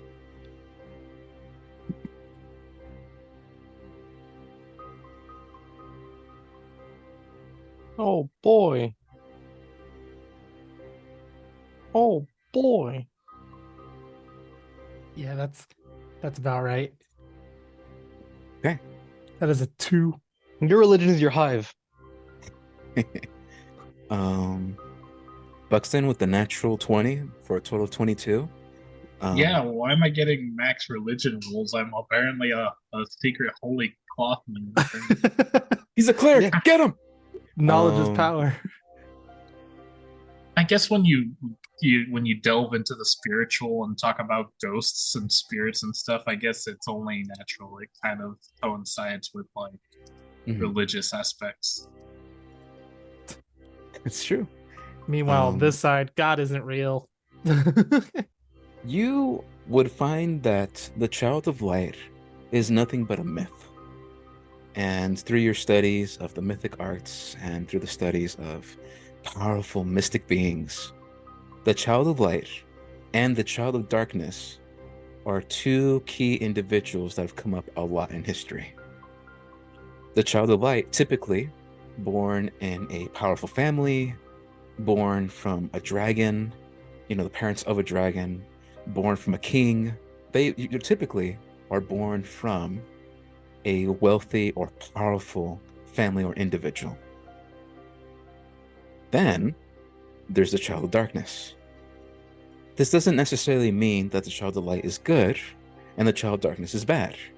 They're just given those names based on the affliction that they have. And since no one else is sort of responding to Fredissa's question, everything I'm about to tell you is what Fredissa explains to everybody.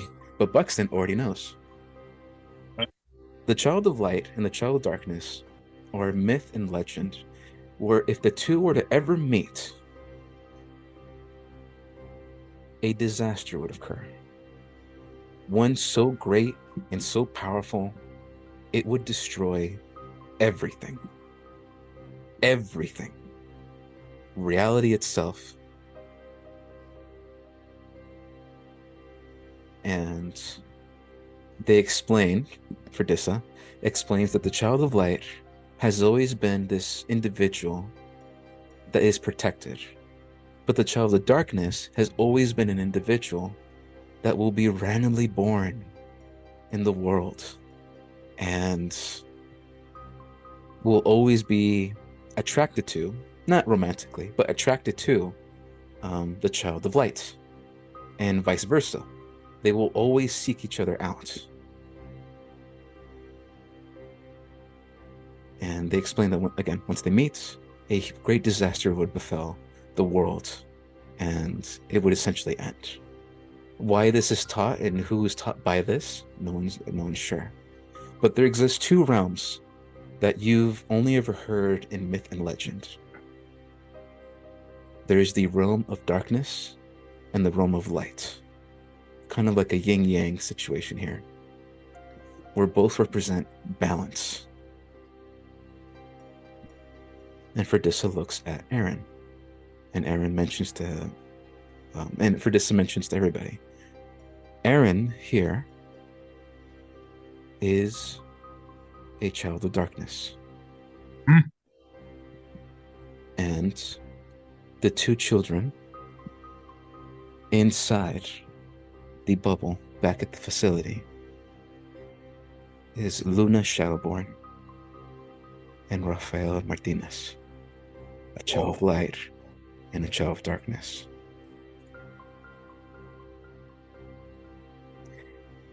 I'm not sure what's going to happen, but I put them in a protective barrier for now to keep a great disaster from happening. I believe the Quaddles and the Manticore that attacked everybody was a combined mix. After the Manticore had eaten the Quaddle, it gained this knowledge that it hadn't before. And I believe, based on what Aaron told me, it was telling of prophecies, things that are going to happen, but in riddles. The first being a mother calling out to her children, a large blue spear of stone coming from the plane of earth and getting her children back, the blue stones from the ground. That was the first disaster. But something happened in Cyandos, right? There were two other children in the ball, right? And when they disappeared, a disaster befell, right? As you see that there's a look of stress in Ferdissa's eyes, asking anybody who would answer.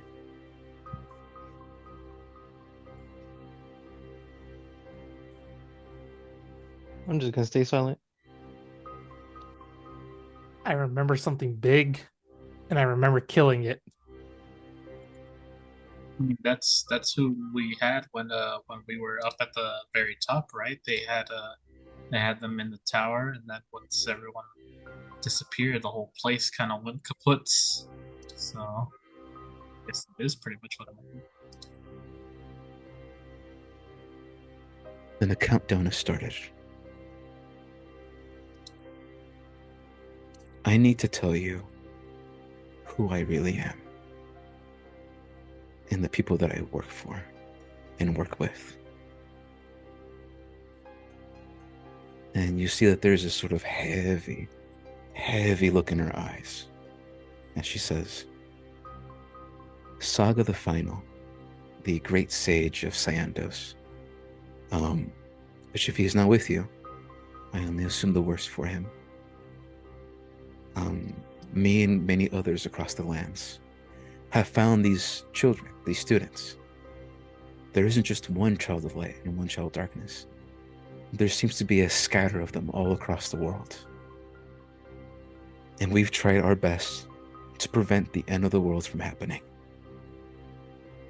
But it seems that we're running out of time. I'm a part of the SEED project, the Sphere Emergency Enclosure Duty of Care project. My job is to take these students away from danger.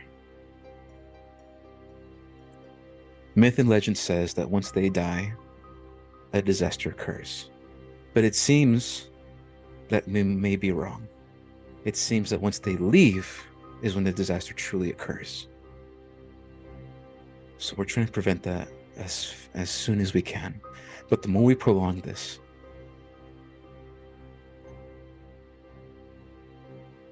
it's not ready. The vessel, the blue orb you saw, it's a living creature, it's a thing, but it's not finished. There's many parts to it to send the students, to send these children to somewhere else, to a different world amongst the stars.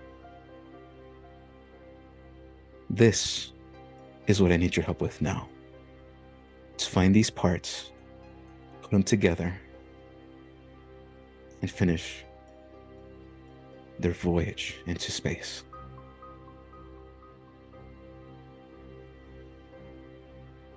And then she just sits there, leans back, and waits for anybody to say anything. Looking like expectantly, like she's waiting for some type of reaction from somebody. I'm just gonna glare.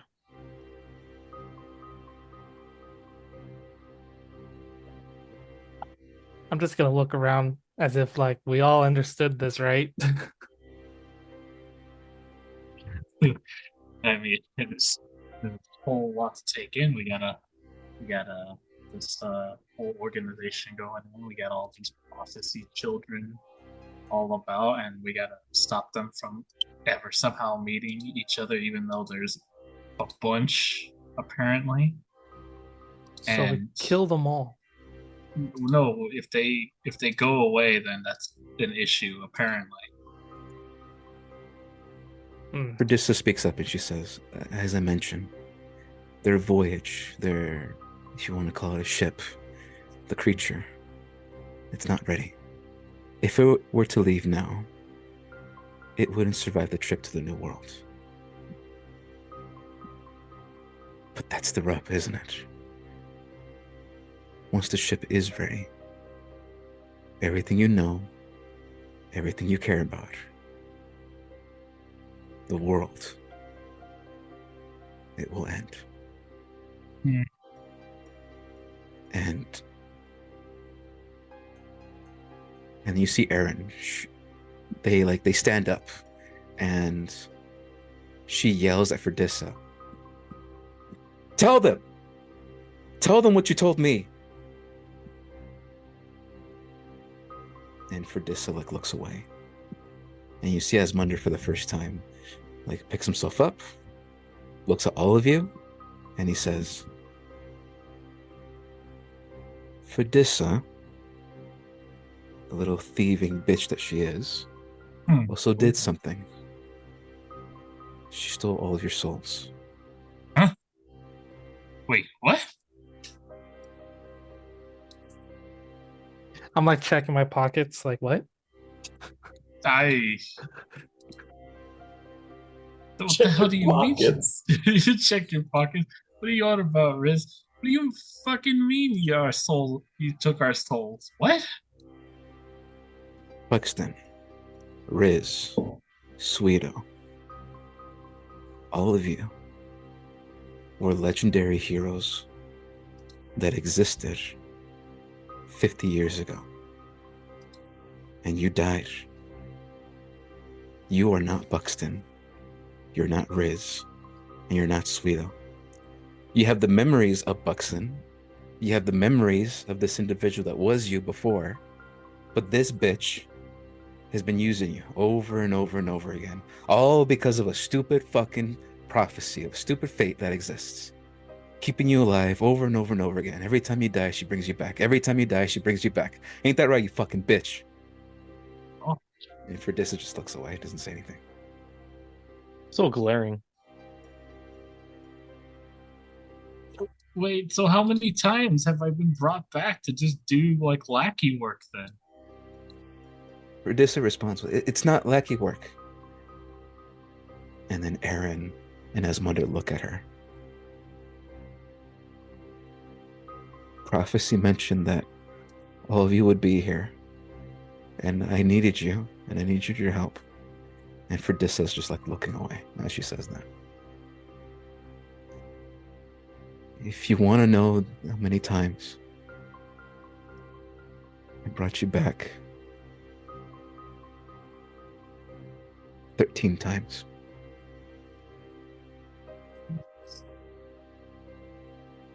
And then she's having a hard time looking at you, Buxton.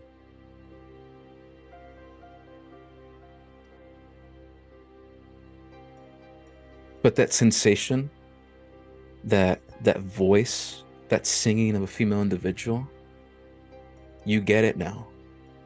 Anytime you've heard that singing, it's because you've you're being protected in some way of your past. Something that you should have known, but it's trying its best to make you forget.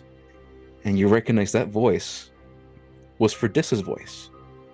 And anytime you would attempt to remember your past, conflicting with today's events of the present, it would sort of play that song in your head, a melody, to keep you from remembering, to keep you a nice puppet.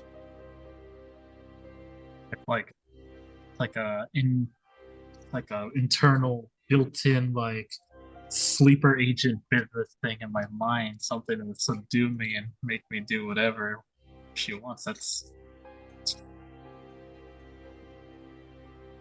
He tells you, everybody,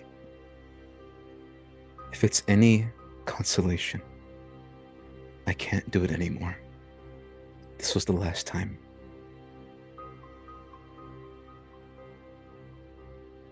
I also made it that you're not puppets. You have the freedom of choice. You have another life. I'm sorry.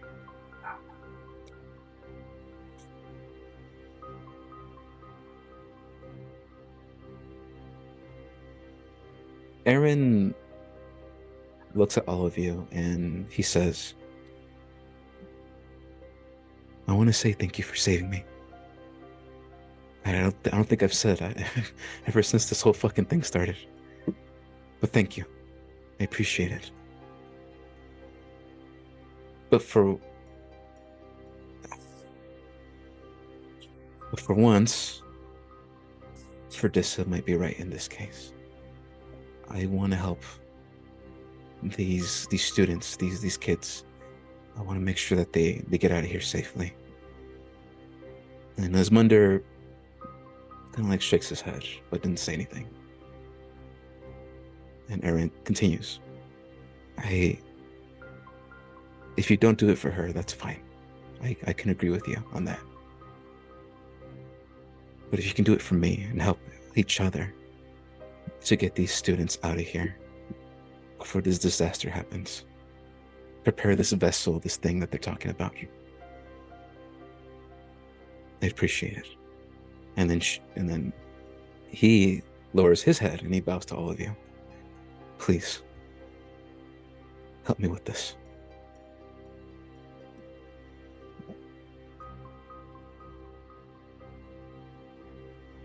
All of you guys hear outside a big like whoosh, like the sounds of air, like a boom almost, as a massive ship, an airship, lands and docks on like this open area behind you guys with a loud thud. And if you look out the windows, you're gonna see this massive airship. And 4 individuals begin to come off the ship and come inside the room.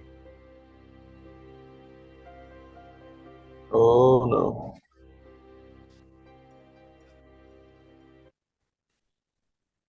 Here we go, boys.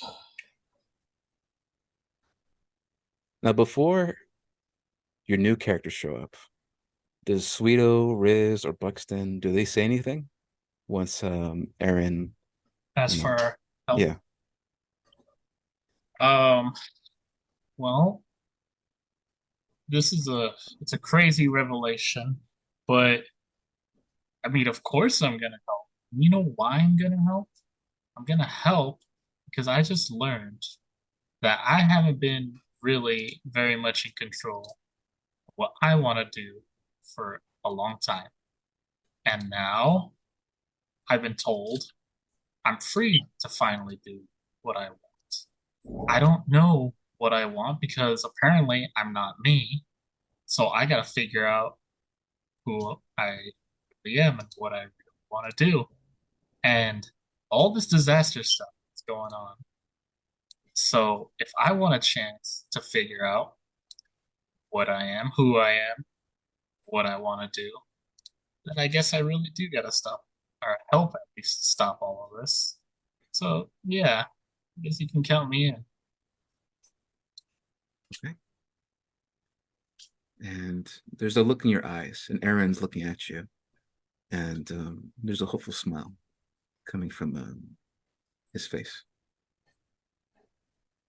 What about Riz and Sweeta? Do they say anything, or are just like, are they flabbergasted? I'm having an existential crisis. I was just glaring, and now I'm just gonna take out the wakizashi short blade And and be commit like, seppuku. no, and ask it and say, "Speak if you know something." Asking the sword since it spoke to me before. The blade will protrude out. Hey, Is It's very weird. It gives off this low, low hum. And then you hear a voice in your head, this sort of like masculine, like authoritative voice. And it says to you, this witch, she speaks no lies. That much is true. For I, as old as time, and I feel a sensation upon you. A sensation of fate tempered. For this is her wickedness of good. Who's to say? The choice is yours, Sweeto.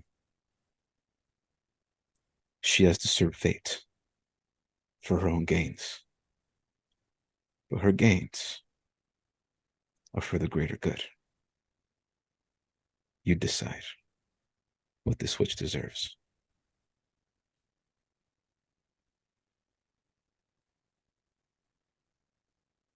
And that sort of like last word he says, deserves. He kind of says it in a grumbly, raspy voice, and he lets it linger after he says it.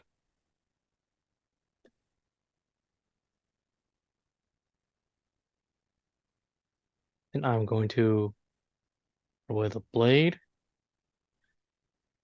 and then just go off to the corner and ponder. Okay.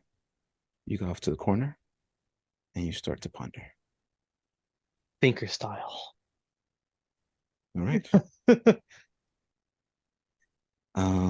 Like it.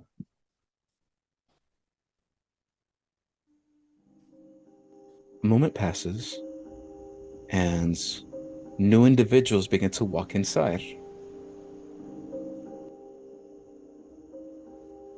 And the tension settles for the briefest of moments as new individuals you've never seen before walk inside. And Buxton, you see for the first time in a very, very long time your companion, Tony. And if you wanted any proof of what Ferdis has mentioned this entire time, you see Tony is mature. You see he's old in his years. And where once you saw this sort of young lad with great ambition for working with legendary weapons and making you stuff, he's looking pretty old. You're seeing a lot of white coming from the furs now. And he's older than you are. And you get the sense that probably 50 years have passed. So it's really been that long since I've worked with them, since we've done it's It has. And Tony, Alan, good luck. Tony, you walk in expecting a meeting, and nothing really too much to this. Just another job for him with the world how it is right now, and you're trying to find hope and give people hope where they can. And then your heart stops for the briefest of moments as you see Buxton alive. But he's looking way younger than he used to. And you're thinking, oh, hell no. And there's just confusion that comes across your face. You don't know if this is a doppelganger. You have a lot of emotions happening right now, like fear, happiness, betrayal. there's a lot going through your head right now as you look at your former colleague from the Beastlands, Buxton. Yeah, I think uh I think Tony would probably just like immediately be going up near Buxton. He'd run on over and he probably would prod him a lot and like pretty much inspecting him like he's some sort of like test dummy. He'd be like lifting his arm up, poking at him. Buxton would be like, "Hey, what the hell are you doing?" He's like, "Buxton, is that really you? Like, it's what? I haven't seen you in years. Like, what are you doing here of all places? Like, I can't. What?"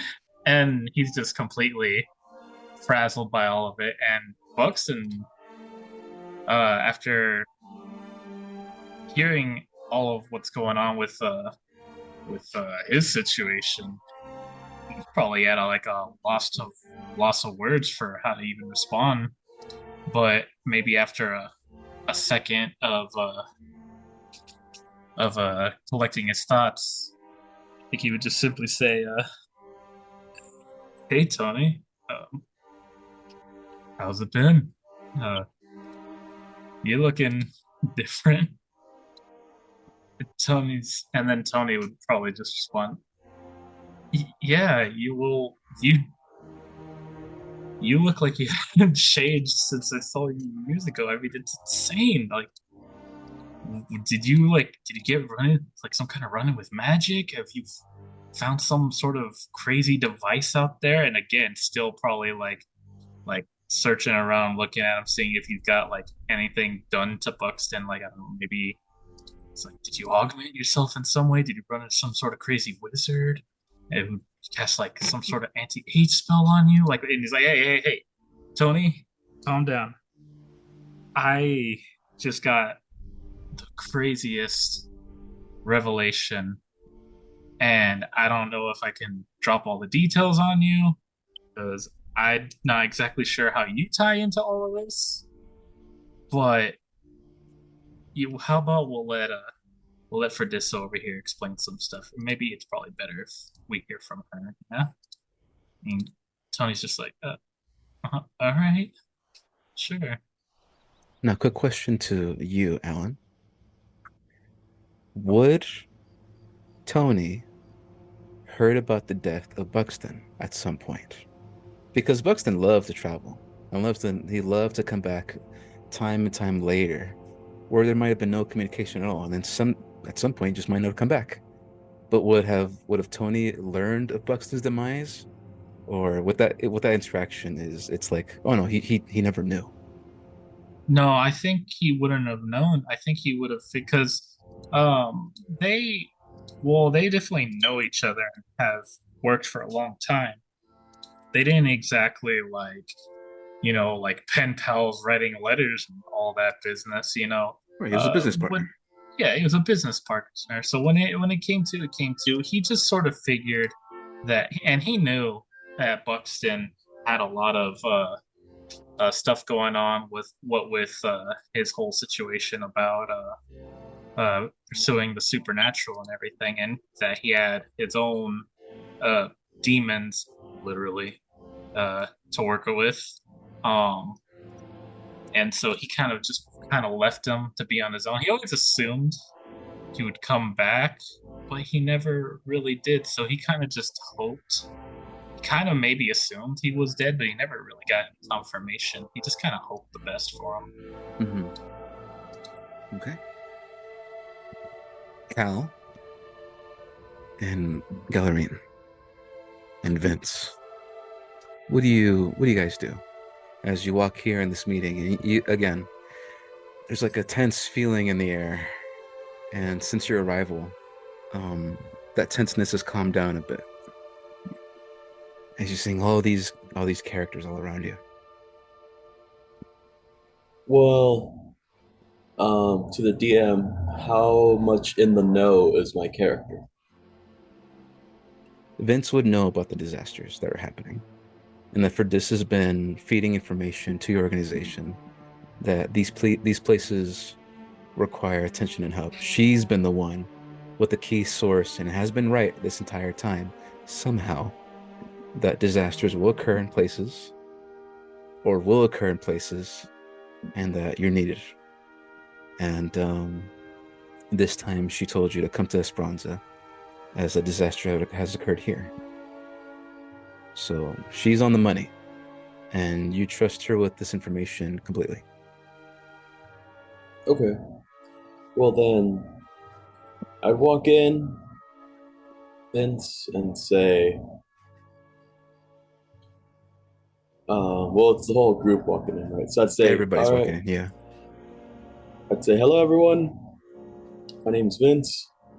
I'm here as a part of an emergency response team, and I can only imagine the horrors that have been talked about in this room, feeling the tension. I want everyone to know that the situation is going to be handled, and it's going to be handled by professionals. And I also want to say thank you to these adventurers that were brought together not knowing each other beforehand and doing an amazing job. So thank you. You see Geralt the Old, Birdie, and Turtle, and this sort of strange individual.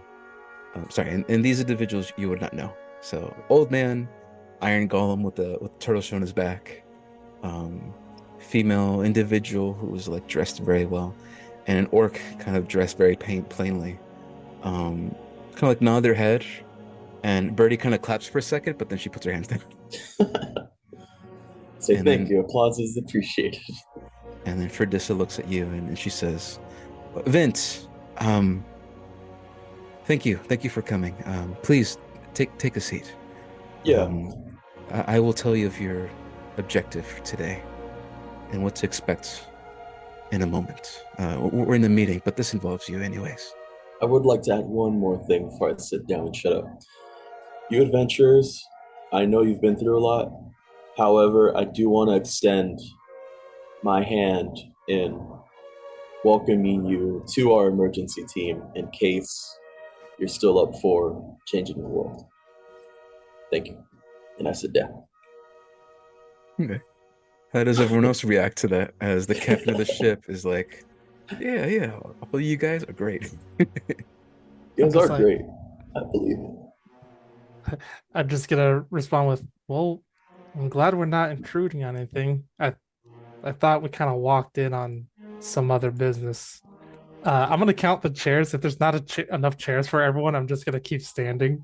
Like, Well, it What depends. a good guy. It depends if Vince and Gallery sit down, but there should be enough chairs.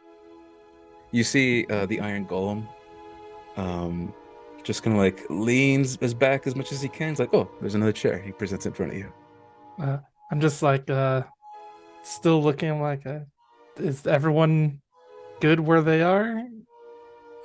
You get a lot of If nods. so, Yeah. all right, then yeah, I'm just gonna slowly take just the closest seat. Like, all right, I'm just gonna be over here then. I'm gonna go around to this person, and ask her to be like, "May I?" And then she nods her head. Of course. Please. And just sit down. And then Birdie's gonna roll something.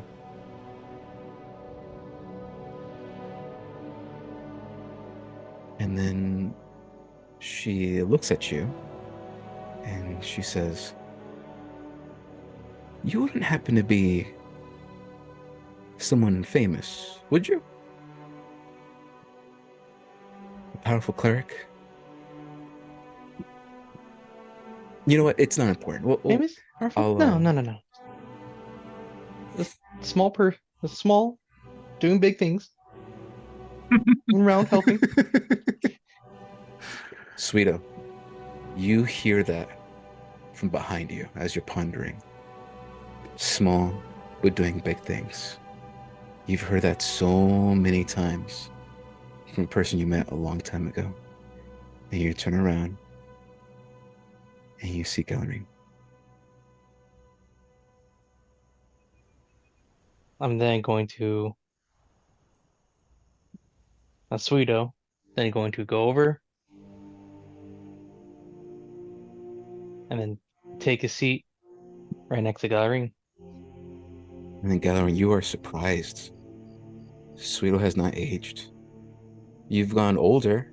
You're more mature than before. You've learned a lot since your encounter with Sweeto. A lot's happened, but you stopped meeting him, and you haven't really met since then. He has not aged at all. Same thing, asking Andrew. Would you know that Sweeto died 50 years ago? Or would you be out of the loop and not know? I Or think I'll be out of the loop, be like, oh, Sweeto, you look healthy and the same. Now it makes me seem like I only gotten older. Well, as long as you're up and well, everything seems good. Still got that scar, I see. And just making small talk, going back and forth. and then how does Sweeto react? He just goes, yeah, staying up. Well, news, don't like. And then just stays quiet for the rest of the time. I Just want to listens. get something a little straight from you though. Now that Sweeto has seen some type of proof, and you can decide if this is proof enough that something what Ferdis has said might be true, might be false. She could be making it up, but you have some proof in front of you that your colleague, your friend, your companion, whatever you want to call her, she has gone much older, significantly older, and a lot of time has passed for her, but you remain the same. What you do with that information is entirely up to you. But what is Sweeto's thoughts on what he's heard and now seeing proof? Just not gonna say anything to make Galerin anxious and worried, and nervous. Just Okay. making So her you seem keep it to happy. yourself. All right. And then Vince, do you sit anywhere, or do you also sit by? Do you stand by the door?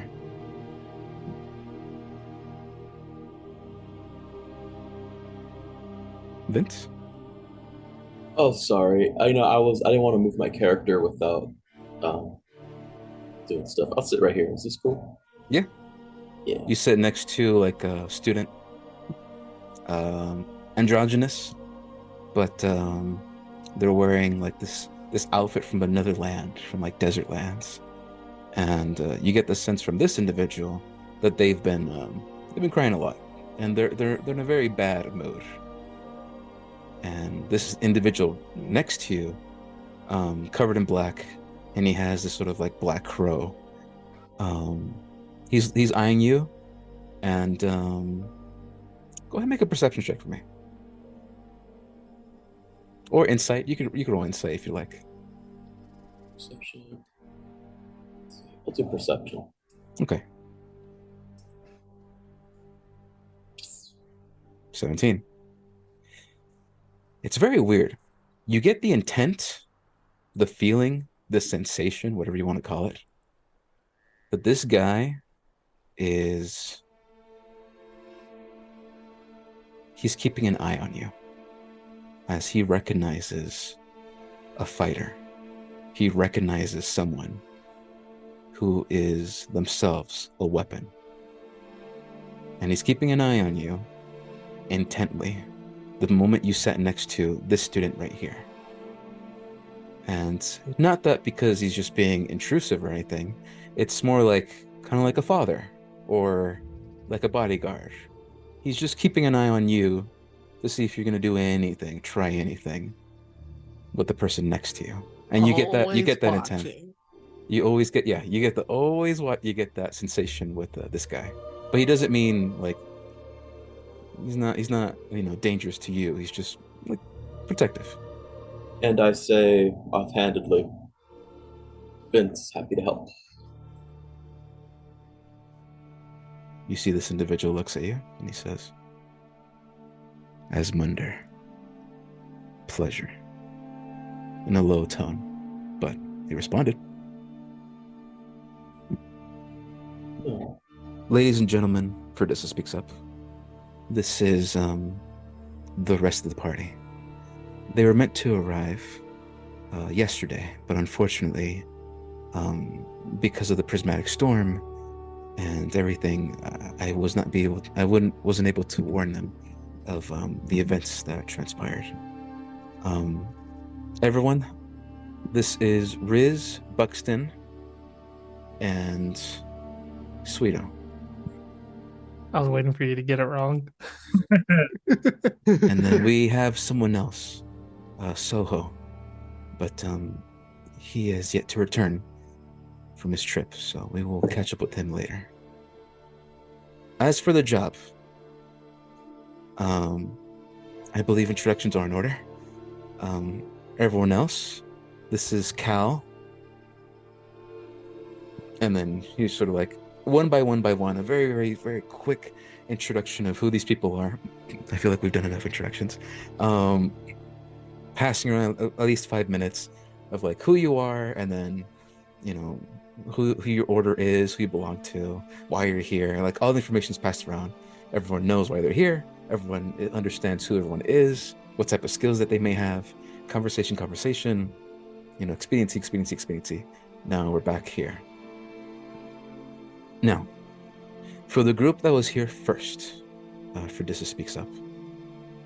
You'll be known as Party A, but you may call yourselves whatever you like.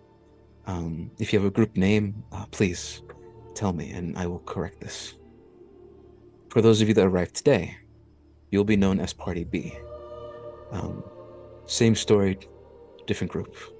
If there's a name that you'd like to be called by as a group, let me know and I will change it. But for now, there are 2 jobs that are required of both of you. And this may be tackled together, or this may be tackled individually. But know that 4 of you must stay, and 4 of you have to go. Party A, I need your help with the refugees. And then before she says anything else, you hear like loud yelling from outside from a female individual. And Ferdissa says, oh no, God damn it. And you see that there is sort of like this concerned look on her face, but not as serious as before. This is more of like an annoyance look on her face. And then Ferdissa sighs. Ladies and gentlemen, the mayor of Esperanza. Damn it. And then you hear like cursing from outside in a language you don't know, as 2 individuals walk in through the door and come on in.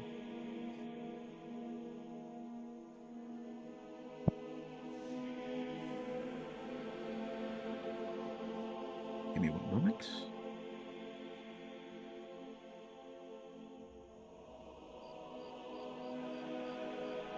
Mayor. You I didn't see, re- as you walk in, you see a female individual in a very purple tux, short hair, bright green eyes. She walks in, and then people who live here, such as Soho. Oh wait, he's not here. Damn it! I was hoping one of you would be here who would know this person. But as Ferdissa mentioned, this is the mayor of Esperanza, and behind her is this sort of like automaton, this 4 arms, small little machine robot that follows her around, each hand carrying a notebook, a drink, etc., etc.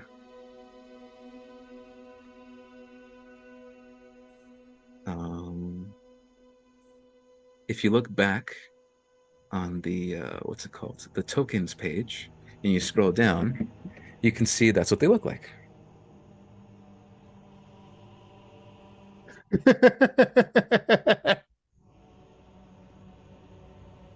I love That- the robot. The robot looks amazing.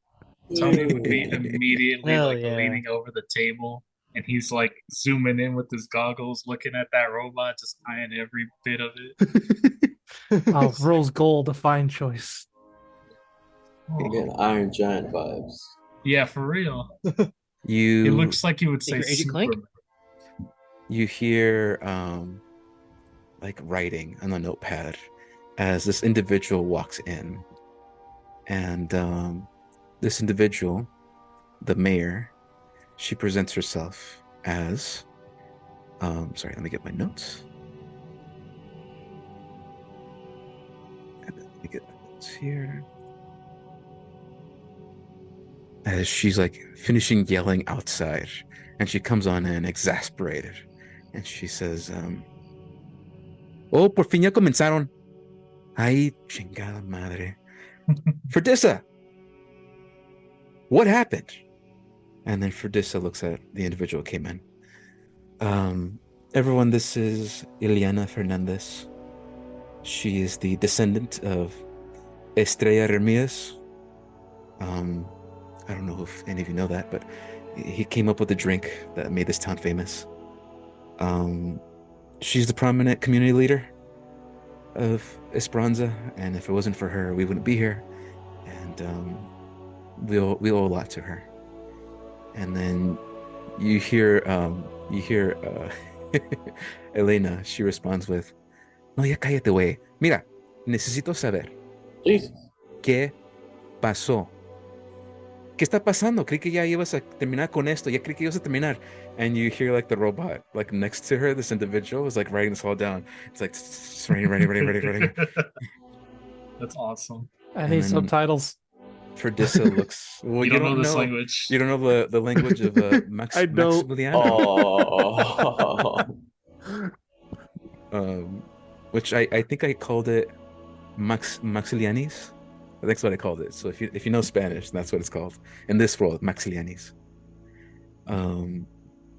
Ferdissa responds with, in a very broken Maxilianis, says,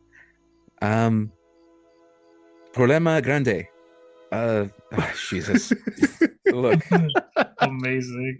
What the hell? What the hell, indeed?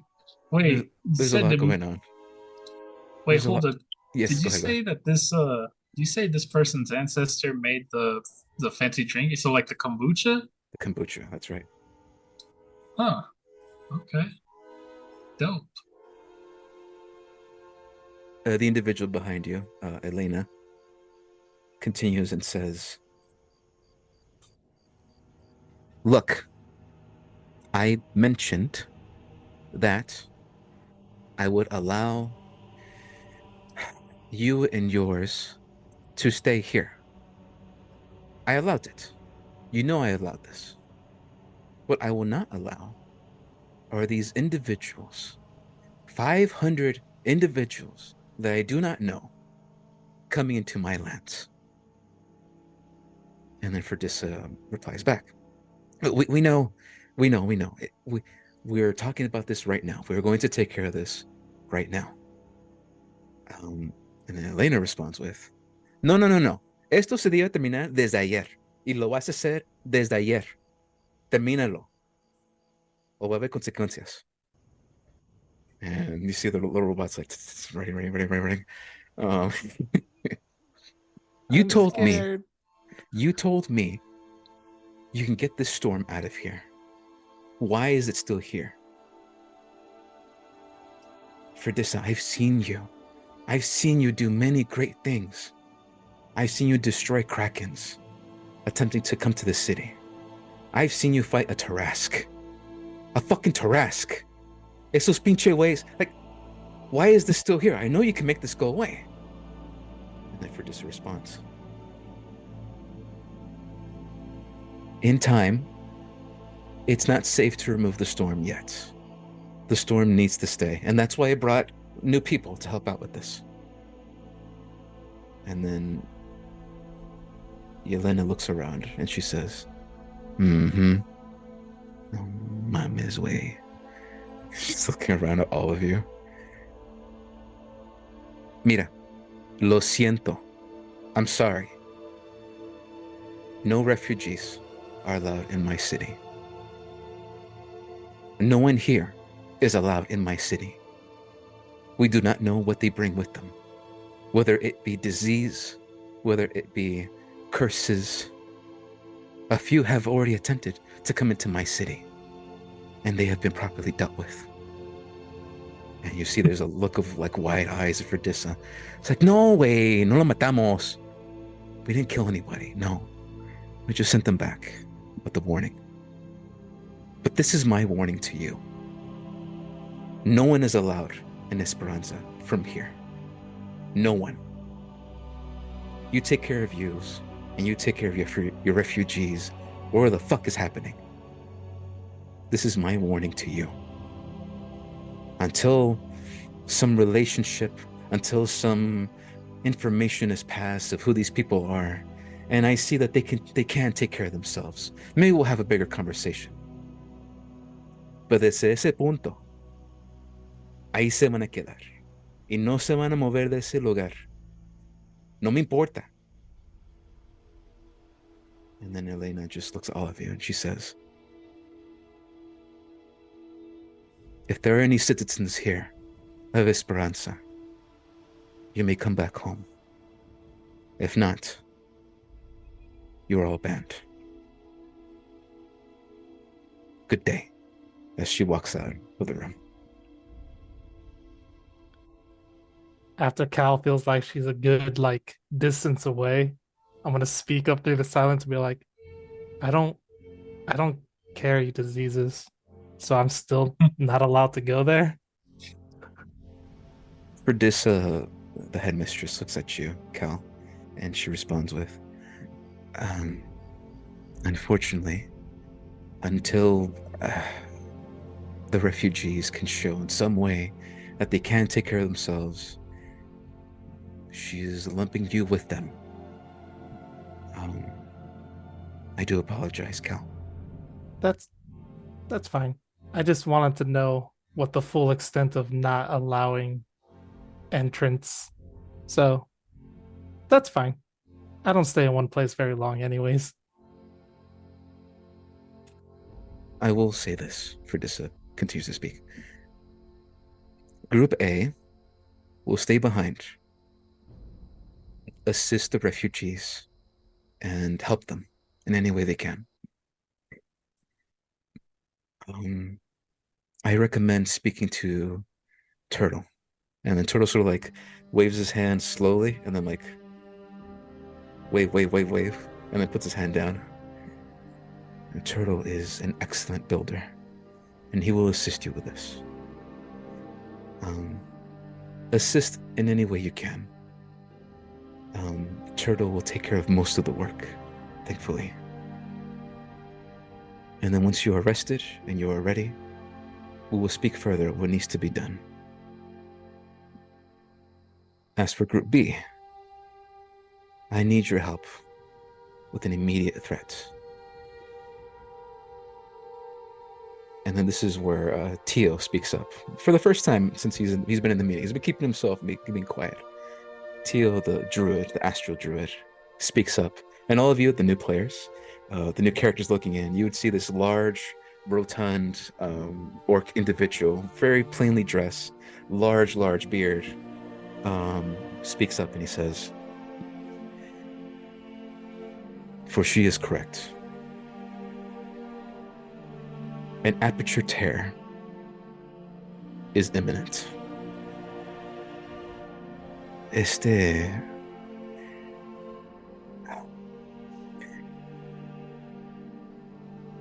And he struggles to find the words. It is no fault of their own, but this land will tear into this one, and we must cleanse the gate. We will have new land in this area and bring chaos. Party B will assist in closing an aperture rift. If this is not done, the refugees will suffer the most, and then so will Esperanza. Until this is done, everyone is in danger. As a Terran reality, will bring new lands to this world and destroy everything.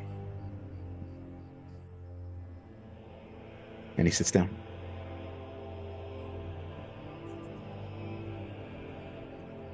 This is the point in time where we take a break from roleplay and I ask you guys, the players, first things first. I need a name for Group A and a name for Group B. We are now gonna have a party name to call you guys. Hepatitis A and Hepatitis B. No! Group A is the Phoenix because we rise like the Phoenix. Is that what you guys want to call yourselves? No. Oh, wait, it's in canon though, because you guys are Classic Phoenix. Alpha Beta. Alpha No. Beta. We'll Group call A ourselves is Thriller because we are zombies and we can dance. A If we want is, to. Unfortunately, I will not give you more time. This has to be decided today. Ahorita, right now. Okay. All right. No pressure. So the two teams are one that's gonna go deal with the Aperture stuff, and the other team is the team that deals with all the refugees, right? Yes, one is going to do base building. One is going to do the dungeon, that level up dungeon I talked to you guys about. I'm only doing this, and I'm sorry I'm forcing you guys to do it, but I'm only doing this so that you guys know how to play your new characters in a battle situation for combat. Gotcha. I can't think of a name for the teams. We will call ourselves the Blame Spoil Bark. For which one? For both. no. That'd be confusing. Superior Shame Strange. No. What? Hey, I'm gonna refill my water. I'll be right back, okay? Okay, come on, team. Let's think of some real names. Some real We'll call ourselves the Time Sphere. Time Sphere. For which one? God damn it. Group Let's A look. Okay, no, hold up. is No, superior- wait. Before you Natural start 20. before you start shouting names, we're gonna let's focus one group. What's the name of the refugee team? We're gonna think of refugee team names. The Barking people who Chimpanzee. died 13 times now. Wait.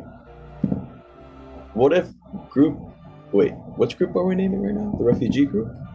Yes, The and that's group gonna that be died the 13 times. yeah, that's gonna be the people who died 13 times apparently. We will call them The Riz, Soho, and Buxton are. Expendables. what do they stand for? We're the Expendables. What's the opposite of immigration? Like Deportation, no, okay, what's the opposite of deportation? citizenship. We will call them the Citizeneers. the Citizeneers. Because we are gonna give citizenship to all of these refugees. Refugees. Okay. We could be just Team Rafugi. we could be Team Paris. They got a lot of refugees, right? Paris. That's what they're called. Team Patty.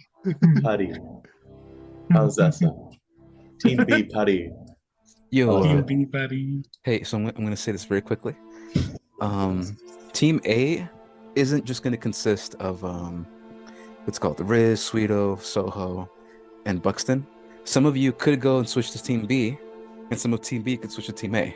Like it's not gonna be consistent like this forever, because some of you might want to this time I'm gonna take over as this character, and Team B will be the one doing adventures, while Team A stays behind, the ones you don't want to play as.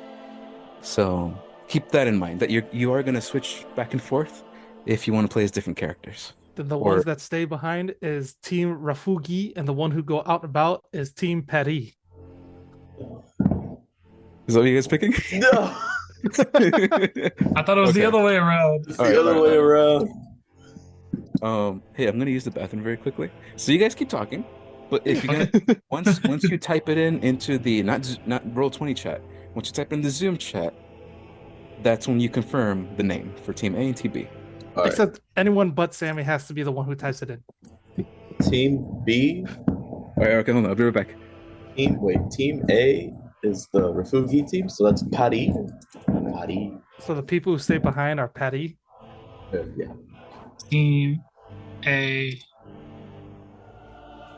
is You wanted me to type in.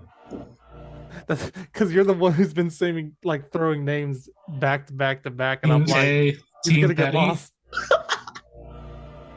and Team B, The people who go Yes. out and about. Who's Team B? Lightning Thunder Masters of Destruction. Lightning. I like Master. Master Destroyers. Master No. Destroyers. Master Saviors. Master. No, Master of Puppets, no. Conqueror of Puppets. Master Debaters. Roger's these Neighborhood. nuts. This is hard. I Pain should Train. never be. Name Train? Pain Train. Pain Train. Team B is the Pain Train. Yeah. How about Team B is called Cortisol? Cortisol? What is Yeah. that? Cyanide. It's like Team Cyanide. Cortisol is like the hormone in your body that makes you fucking angry. Is that what that is? Yeah. Dopamine. It's Can called it be dopamine. just I want Team dopamine now. Serotonin. Serotonin. I like that. Yeah. All right, Team serotonin. Serotonin. So Petty and serotonin. I like. Team I A, actually Team really like Perry, these names. Team B. Team Serotonin. All right, we're locking in. All Petty right, yep. stays behind. Serotonin goes about. Yep. All right, done. Great. We did it. Yeah. We did it, boys. We're experts at naming things. Damn, dude, we're pretty good at brainstorm. We're all working off of the same brain cell. Yeah. DM said my turn with the brains. Yeah, same brain cell. A single brain cell. No, Mama said I could have it for another 5 minutes. No, my mama said that yesterday. My turn with the brain cell. That's why I use a bitch. That was probably the hardest part of this whole campaign so far. I know, right? Yeah, especially when it was just like, all right, you have to do it now. I like immediately went to panic mode. I'm like, I can't think this fast. Okay, Oh, that's great. Good job. Team Petty and Team Serotonin. Riz is kind of looking like a depressed child right now. He's like looking at his floor and his hands. Like he's just kind of sitting in the chair at this point. He's freaking out. Someone's got to snap him out of it. Which is kind of interesting to think that a spirit tripped balls. Yeah, I know, right? Well, we're not like ghosts, right? We're still like flesh and blood, but we've just been constantly reborn and basically like sleeper agents. It appears so. Yeah. I imagine Tony's probably like prodding like Buxton. He's probably got like see like Tony's tail like whipping up and poking Buxton back. No. Buxton, But Buxton, Tony, what? there we go. Yo, testing. You guys hear me? Yes. Yeah. That's Okay. right. What'd you guys decide? The people who Okay. stay behind are Team Petty. The people who go about is Team Serotonin. Why the fuck is Team Don't B question. called Team Serotonin? Don't Do worry not about it. question our great intellect. You have to be able to tap into the hive mind that is the single cell, the single brain cell. You know what? So be it. But the audience will be able to know because they'll see the Audience, log into your D&D Beyond app and you can vote on the team names right now. Press 1 to I'm actually curious about the team names the audience will put. no. You see Fredissa looks back at all of you and she says, okay. I mean, I'm not going to judge the name. It's the name you've chosen. That's your name, then that's your name. Damn right. She looks at all of you. She says, I know I've mentioned a lot. And know that this is the truth I speak to you right now. at this very moment. All of you are free. I'm no longer in control. And then Team B, you guys, you're like, what is she talking about? And then she looks all of you. You are free to do what you like. Know that a great disaster is ahead of us. And I believe in my bones that there may not be anything we can do about these disasters to come. But if we put our faith into each other, if we rise to the occasion and be better, like I'm going to try, then maybe we can fight for what we believe in. I believe in the deepest part of my soul that what I did was right. And if I had to do it again, I would. But know that it came from a good place. And when all this is said and done, your judgment, I will take fully. And then she sits down. Aaron, for the first time, looking at everybody, they speak up and they say, she makes a good point. All right, let's go. We have a lot to do. And for the first time, you see a confident Aaron as they begin to make their way outside. And Asmundar quickly behind them as they begin to make their way outside into the tavern proper. I have a question, DM. Yes. Would Vince know what she's done on the topic of like the 13 rebirths and like how they've been alive for 50 years and how their spirits, would he know about that? Would Vince know? I would say no. Okay, good. He wouldn't know that. And she would mention for Team B to stay behind, while Team A,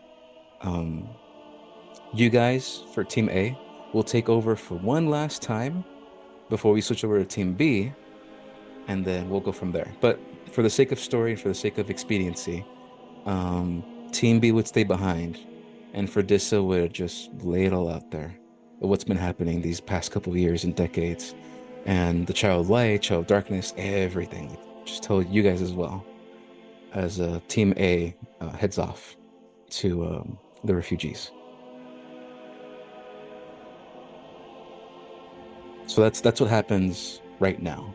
As Team A, unless you have any other questions, anything comes up, you guys could leave if you'd like, or stay behind. It's entirely up to you. But she will ask Team B to stay behind, and then we'll have like a thing where you guys stay behind, and we won't cover that scene. We'll just move on to you guys, to Team A. Oh, well, I guess one question Vince would have is Wait, so who's allowed to ask questions? Everybody? Yeah, everyone's allowed Okay, to ask questions. Vince asks Fredissa, I appreciate you and everything you're doing here. However, there's just one problem on the topic of where are you getting your information from? This would be when you have the conversation with her? Yeah. Okay. Let's see here. Jesus, you know what? This is such a big moment because you guys are hearing this for the first time as your characters. It's such a big moment that if everyone's okay with it, and we'll probably do this next episode. We'll probably start with the next episode with this. If you guys are okay with it, she would explain everything, and we'll go through this next time, if that's okay, Sammy. Yeah, it's fine with me. I'll just write the question down. Yeah, and everybody else too. Like, if you want to write down like how your character would feel about hearing all this news and what she's done, it's entirely up to you guys. Alrighty then. Okay. But so what's Team A doing? Or what is everyone doing? What are you guys doing now that Fredissa's sitting back? She's getting some notes down, she's getting information ready. Um uh Asmunder and Aaron are now in the tavern getting ready to prepare for the next plan. What would everyone like to do? Vince would definitely talk with Fredissa for sure and try to understand. Try, it's a what you call it, a war room, right? We're gonna try to come up with plans of attack and strategize. Ah, who Okay. moved me? Well, I'm gonna try to separate you guys so Oh, that okay. there we go. And then there we go. And then there we go. Theo would also stay behind because Team B's mission is going to be with Theo. Um, but yeah, like I mentioned, Sammy, that later in the next time I we'll know. cover this. Yeah, for sure. So Team A, Team Paris, How do you? um, Turtle, and Geralt the Old and Birdie, they're all going to go with you to the refugee camp if that's where everyone's going. I don't know what everyone's plan is right now. Like what Buxton, Riz, Sweeto, like what do you guys plan to do? Riz gonna go find a rock and just sit next to it, still trying to process the info. Okay. Sweet is gonna join to the refugees. Okay. Buxton? Let's see. Um, I think Buxton. I guess after him and Tony separate up, because Buxton already let Tony know that he's probably gonna hear what he wants to know about his situation from Fredissa. I think he's just gonna simply start heading on out and maybe grab one last drink from the tavern before he goes. I think this is just sort of like all right, I know what I need to do, so I'm just gonna do it situation. You know what I mean? Hmm. Would Buxton and Tony say anything before they take off? Or is there just like a nod of like, oh, I'll see you next time? Um, he would probably just he'd probably just tell Tony, "Well, friend, it's great to see you again, and I hope I'll be seeing more of you later on. Maybe we can catch up more after all this craziness gets explained." Yeah, Tony would probably just say, "Yeah, yeah, of course. I mean, I want to hear everything that's happened. You've been gone for so long, and I've made all sorts of improvements on some of the projects I've been working on. I'd love to show you what I've been working on. I mean, I have my, uh, you know, uh, I got my robot that I've been working on. I made some serious adjustments to it. Heck, I even just got this. I was on this ship, and then Buxton just cuts him off. He's like, all right, yeah, don't worry, we'll get into this specific. I know you. I know. Trust me, Tony. I'm sure you can talk shop a long time, but I'm sure we'll see each other soon.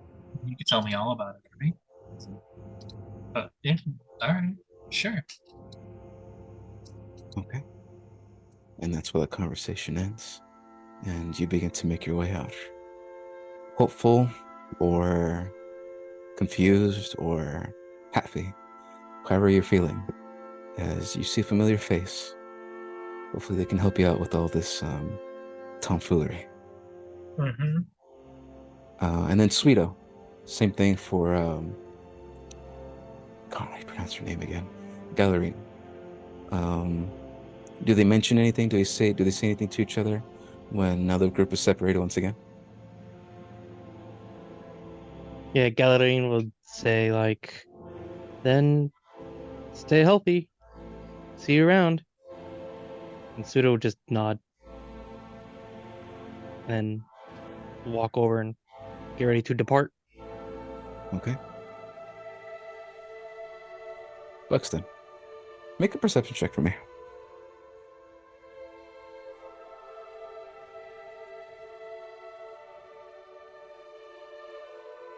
16. Okay.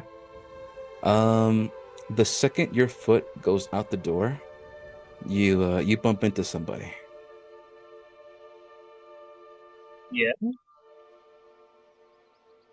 And you see this small little Milex cat folk individual like bumps into you, and they say one word. Sorry. And like Yeah. they sidestep. Yeah, immediately Buxton would just like fall back like into his like ah. So yeah, I don't know how Riz feels about that, but Buxton would have just straight up tripped and fell over him. You see this little guy walks up towards you and he takes out his hand. It's like, help.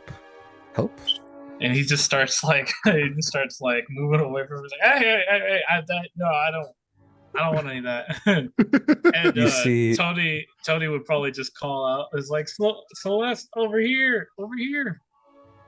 Celeste looks at you, a little confused. Like he does this thing where his head kind of twists. It's like, okay, and like goes under Sweeto's legs and just like walks on over here, on next to Tony. Yeah. Weird. Looking behind him.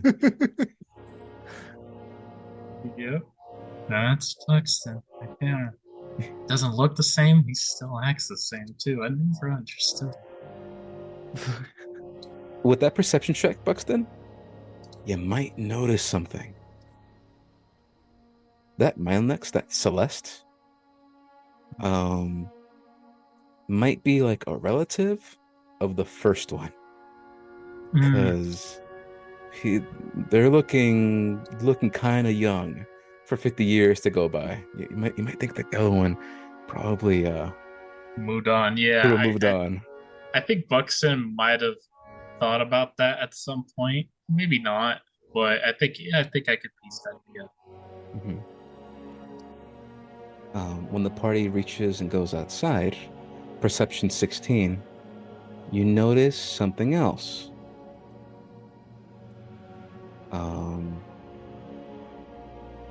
There is an individual who is casually sitting at the tables right over here, just having his drink, and Oh, that's kind the of- weird guy. kind of looking at all of you, and then you see that same look in his face that you've seen before, just smiling to himself as he looks at all of you, and he says, well, hello there. Can I have a quick word with the leader of this posse? As he raises his small little teacup, and all of you see that there is a metallic hand, like a tire metallic arm, that he's raising this glass. And you see that there is a missing left hand from this guy. The sleeve that would come out, it's all wrapped up and like put together on his left shoulder where his hand would be. I mean, where his arm would be. Looking at all of you like, anyone? Leader of this posse? Anybody? A proposition for you. I guess probably look back at these two, and I have a feeling I know the responses I get from both of them. So I'm already like dragging my feet, trying to want to go find a nice quiet area.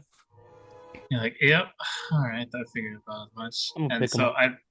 I probably sigh and just move on forward and be like, "I guess that's me. What can I help you with, Chief?" He puts the ceramic glass down, and he looks at you, and he says, well, greetings. I believe it's you who I need to thank. Because if it wasn't for you, I wouldn't be alive right now.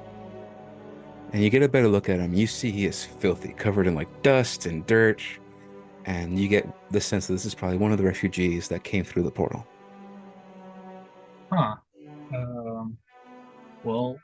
I can't I can't exactly say I remember what I did to help you, but I'm glad I did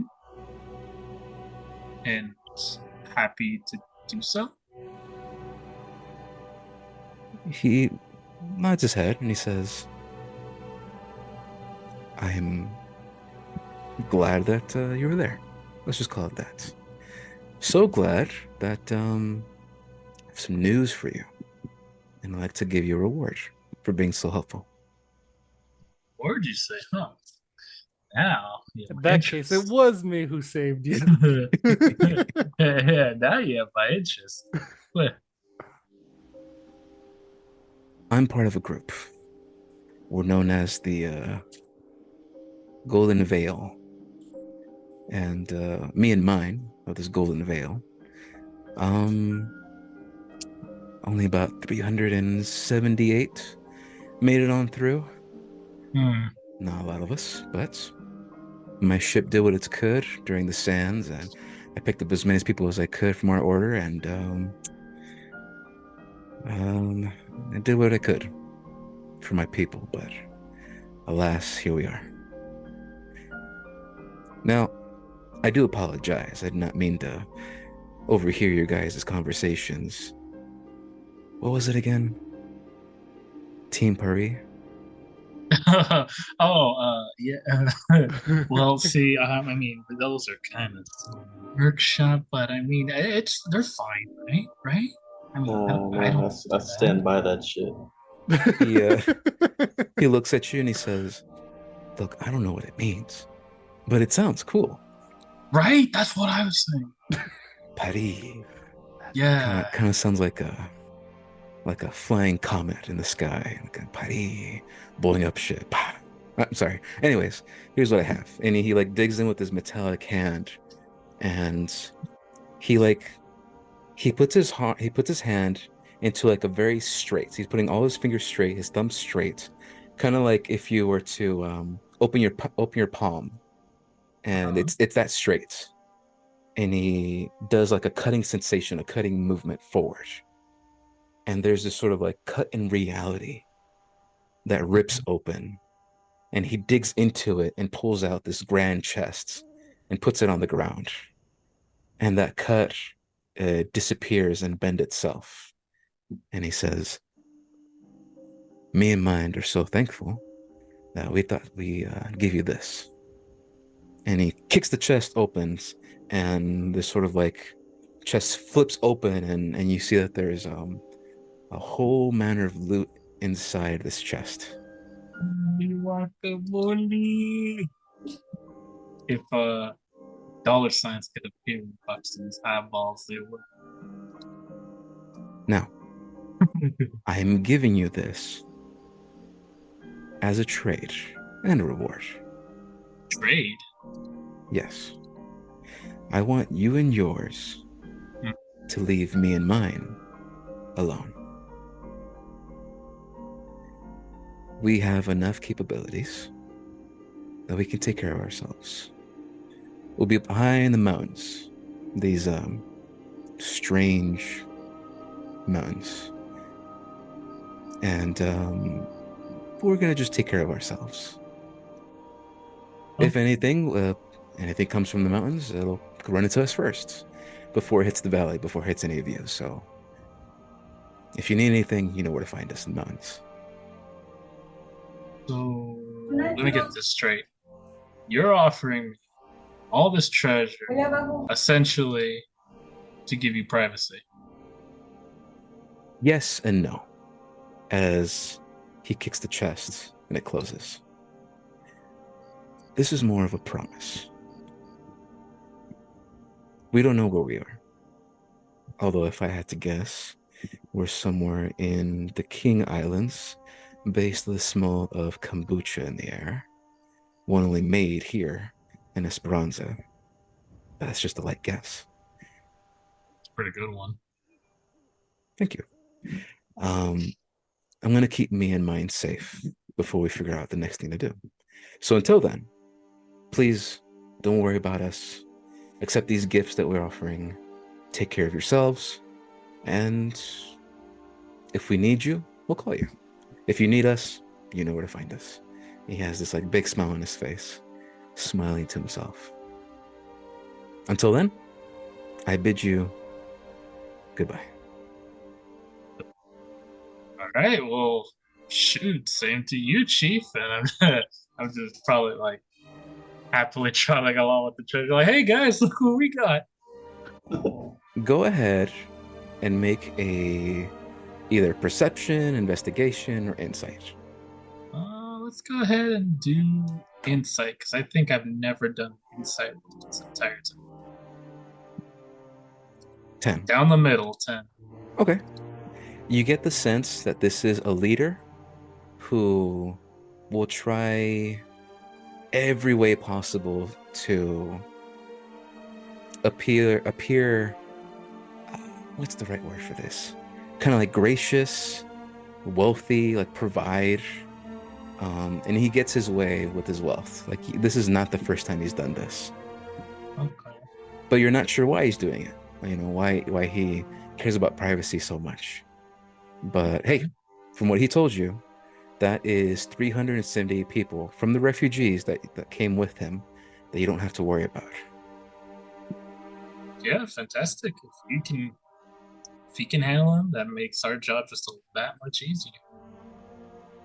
That sounds real sketchy. It does sound a bit sketchy, doesn't it?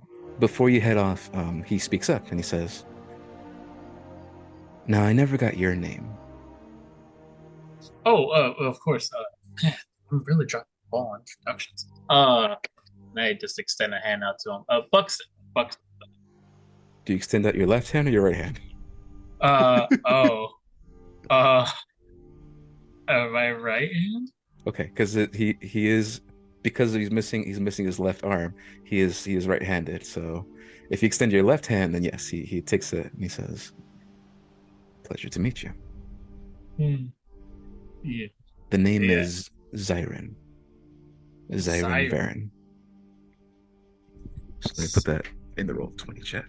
But yeah, he says Zyron Varen. Put that in the chat so I can copy it. Uma Thurman. Put this down as guy who gave me free treasure.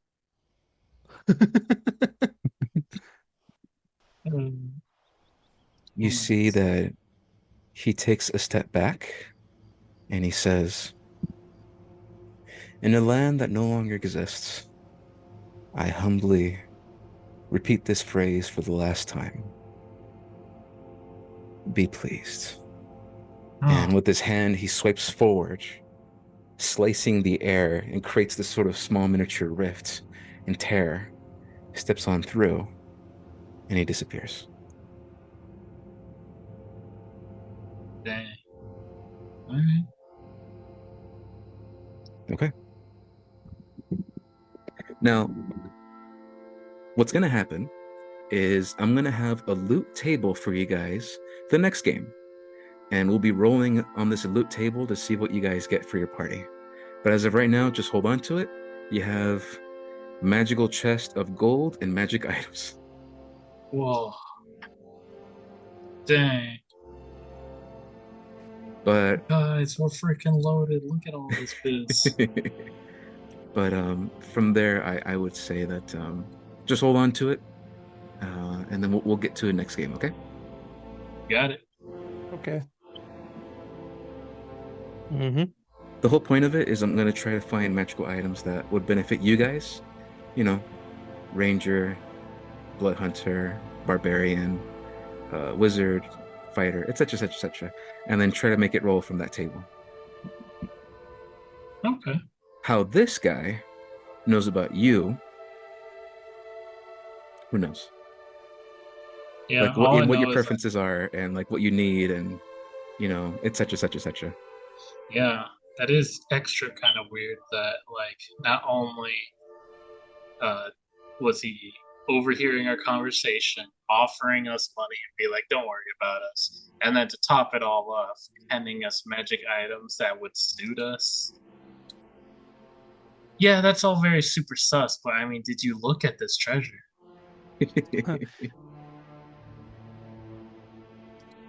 Okay, I see what time it is. So we're gonna very quickly go to the refugee camp, go over the base building mechanics, and then hopefully take care of that next time. Okay. I'll probably forget it by next time.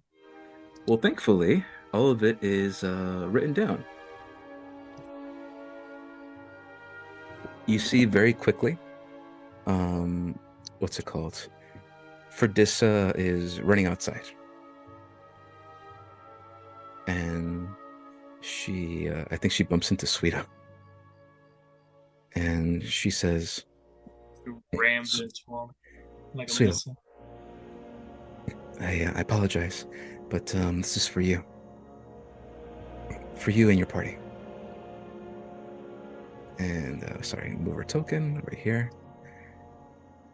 And what she provides you is sort of like the stone slab. And the stone slab has many, many runes all across it.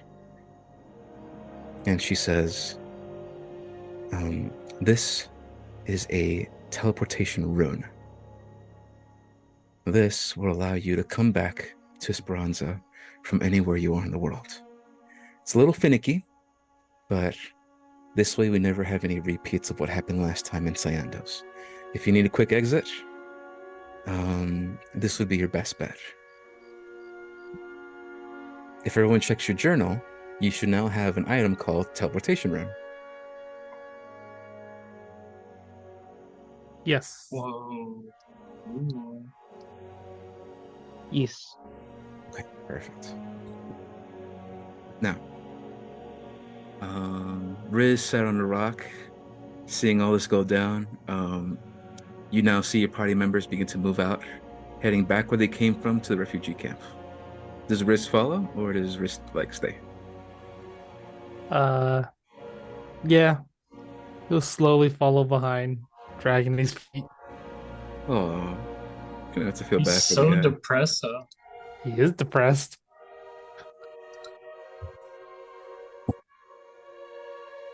All right. I never know what's going on with Sweet. Like talking to her. Give me one moment. Wait, I think Sweeto said he picked me up. Yeah. Indeed. Oh yeah, so I'm just kind of just dangling in his grip.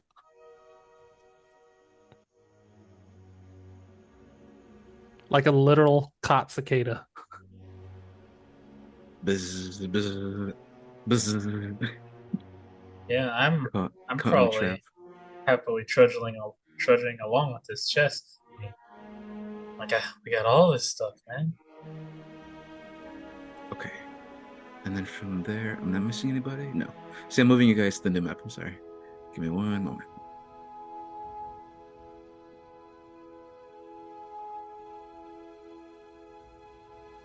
All right. Perfect.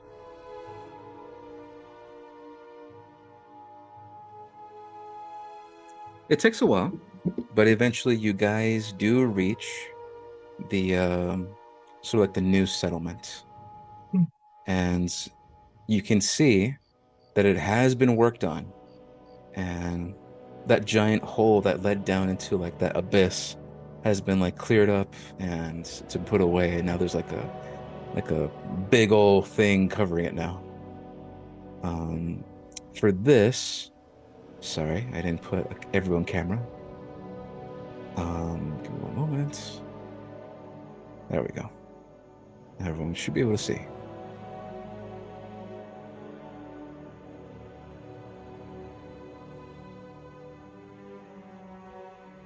Okay, can you guys see yourselves?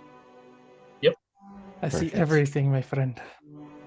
Giant When you map. guys, yeah, it's a big map. When you guys arrive there, you also see a new set of people that weren't there before. No way. And you see all these individuals. Now, because I know you guys wanted to see them, I'm going to go ahead and put them back on the menu. Is that relax? And you guys see other think it characters. I think it is. It's relaxed. Merchant King. It's the guy who sold me freaking glasses. Bubbles. Bubbles. Yes, thank you. Yeah, that's an easy name to remember. You guys see that there's a new individual, but Sweeto, you recognize this new individual, a woman dressed in purple, but she's looking better now. Looking kind of fine. Considering a couple hours ago, almost a day ago, she was running away until you saved her. And you recognize this woman as the people you saved. Gonna smirk and then keep being ready.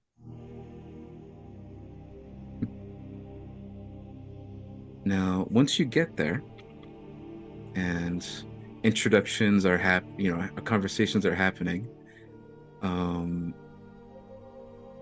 she presents herself. She talks about herself, and she talks about how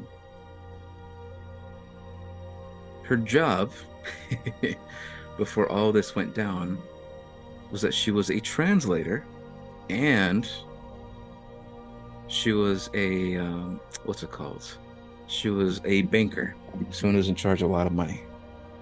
And you see Merchant King and everyone else is there, and they present themselves as well. That if it wasn't for you guys, we wouldn't be here. So whatever services you need, anything you require of us, we're here to help. And then they all look at you guys, and they look at Bubbles, and they say, "Oh, so I don't think Bubbles is doing too hard. If anyone could heal him, it'd be greatly appreciated."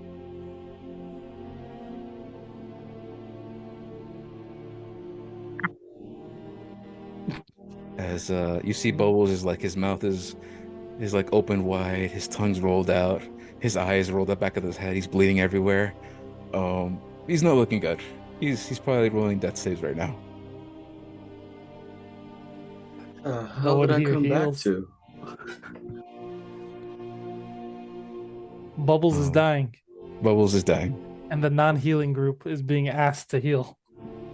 God damn it. Birdie immediately looks at all of you and looks at her like, "Ah!" And she runs over to Bubbles and provides some cure, some healing words. Bubbles is dead. I'm just kidding. He's No! stabilized. He comes back to 3 HP. It's like, oh God. Oh, that sucked. Oh, hey. He looks around. Okay. Now, since everyone is here at the refugee camp, Turtle will sort of take charge for the moment and explain what is expected and what is needed for these people. And to not have 1,000 tokens on screen, these tents over here represents the people that are left. Note that because it'd just be too many fucking tents everywhere, there should be more, but this is representative of the 300 refugees that are in the camp.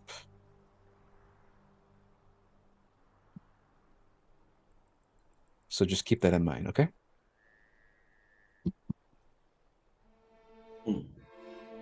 Now, very quickly, rapidly, you see Turtle runs over to this sort of open space, and he begins to sort of... You guys ever seen or played Metal Gear Rising?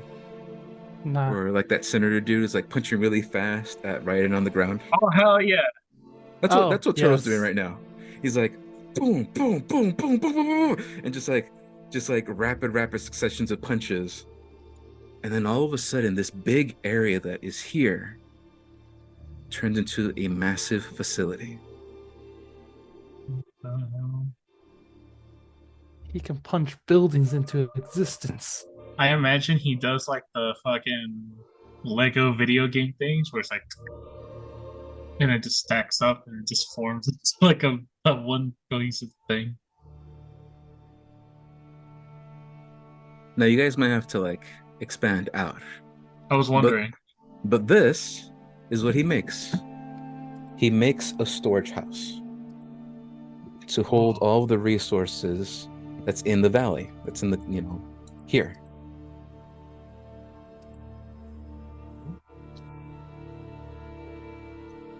And you see that he drops down all this resources available that he had on him into the storage house. Now you guys should be able to interact with it, with these new assets, and it'll be up to you guys to like figure out and put them like in an orderly fashion somewhere where you guys want them. But here are the following resources that he plops out and provides. Can you guys move them, touch them, or nah? I cannot Nope. interact with them. Son of a bitch! All right. Oh, I can touch one of them. Alright, I'm gonna put this in the corner right here. We put water with water. Rocks generally down the bottom. Grass can become the water. That stays near the rocks and stuff. What is that, wood? Put that up above. Hold on, let me scooch it down a little bit. So whenever your characters collect resources out here, it'll be up to you guys to figure out where they go. Kind of like a resource management game. This is just a little mini game, nothing really too serious about it, not too hard. It's just a little fun thing you guys can attempt to do. And if the storage fills up, then you guys are out of space for any resources that you guys collect. You're gonna put a resi box in front of me and expect me to not organize it? You know what? I never considered that. But let me go ahead and explain what these are. The resources available here are, when you scroll down, are the following. If you look at the map, well, I'm not sharing the map right now, but if you look at the map, all of you right now are on the Mystic Ridge Cliffs. You'll see it on the map. If we go back to it, you'll see that you guys are there. And these are the resources for this place. All the resources available are water, stone, wood, grass, magic, and metal. You might notice that there is a rarity to it. Water, it's everywhere. Stone, everywhere. Wood, everywhere. Grass is everywhere. Magic is a rare resource, but the only reason there is magic is because of the prismatic storm that's here. And it's sort of leaving these puddles of magic everywhere. Rarely, it's bountiful, but it's not unlimited resource. And then metal. Unfortunately, Esperanza is not known for its metal. And metal is actually very, very rare in Esperanza. We gotta import a lot. Making sense so far? Okay. Yes. Okay. Now we're going to talk about harvesting. A player character, you guys, can harvest 4 wood or 4 grass in 1 hour. Magic in 2 hours, metal in 4 hours. Okay.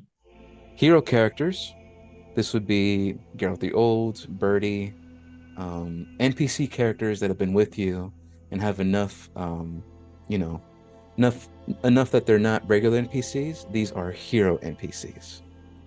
Can collect 4 wood and grass. So same thing, 4 wood and grass, but in 2 hours. Magic in 4 hours, metal in 8 hours. Twice the time. Mm-hmm. Commoners, however, because these are refugees from Cyandos, they're not really sure what they're doing. This will go up higher as they keep living here, but as of right now, how much wood they harvest is 4 for 4 hours, magic in 8 hours, and metal in 1 day.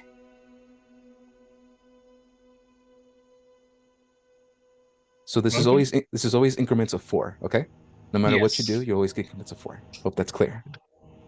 Yep. Now, why is this important? Yeah. We'll get to what you're building here, but I need to show you the greatness of what you guys can do individually. Bam. These are your base building cards. Whoa, we have base building cards. What the fuck is that? Gotta collect them all, baby. Because you Whoa. guys have unique skills, you can harvest things at a different rate than other people. So on top of, sorry, not on top of, this will replace an effect that you can harvest. So for example, Will Buxton, he can harvest wood and grass and get 2 extra wood in half the time. Because he's using his axes and he's very familiar with forests.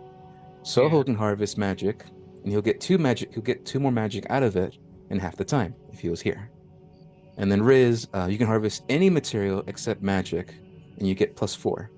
But it's not half the time. It's still the required amount of time for you. And then Sweeto, you get +2 metal in half the time. Now, you might notice something that says Mass Project. This is something that you and me are going to work on if you decide to build this here at this camp, at this base building site. We're going to talk about what benefits would come from this if you build this structure here at this base. And when you decide to build it, it's going to be on the map and it's going to be a place you can visit and go to get your benefits out of it.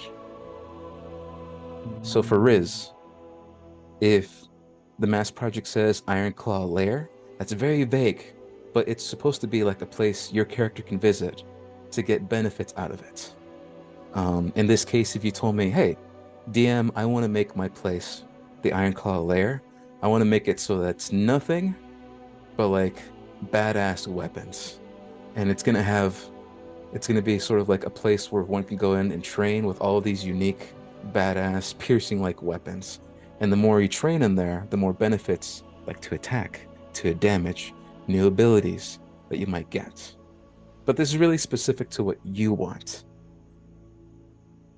There's some Darkest Dungeon Hamlet stuff right here. I love it. And if Party B comes back here, I'll do the same thing for you guys for Party B, if you guys want to. Clear so far? Yeah. Okay.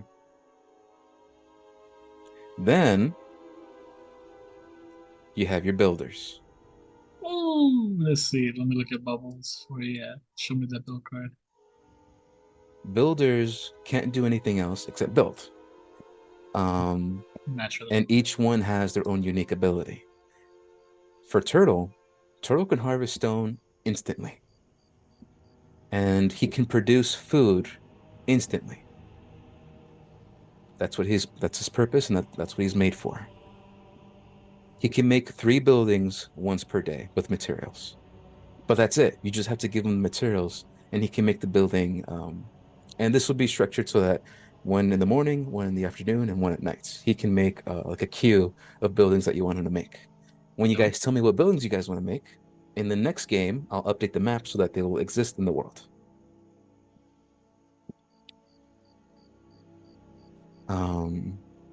But yeah, so for example, Bubbles. He can build 1 building every 24 hours.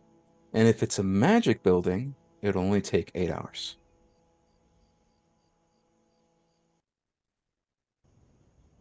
And then Jojo, Geralt the Old.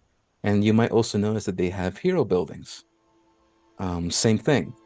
When you guys decide to put resources into these buildings, there'll be benefits to you guys and to the area around you guys.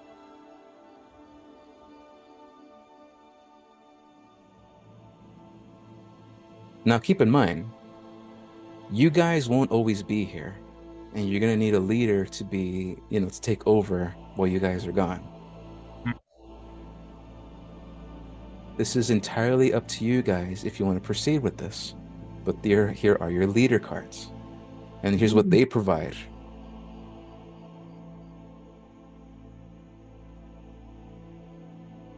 Well, we're No. definitely not going to let him be a leader. Ooh. Here's the thing. Right now, 2 of them are not available, which is what's it called? Nova.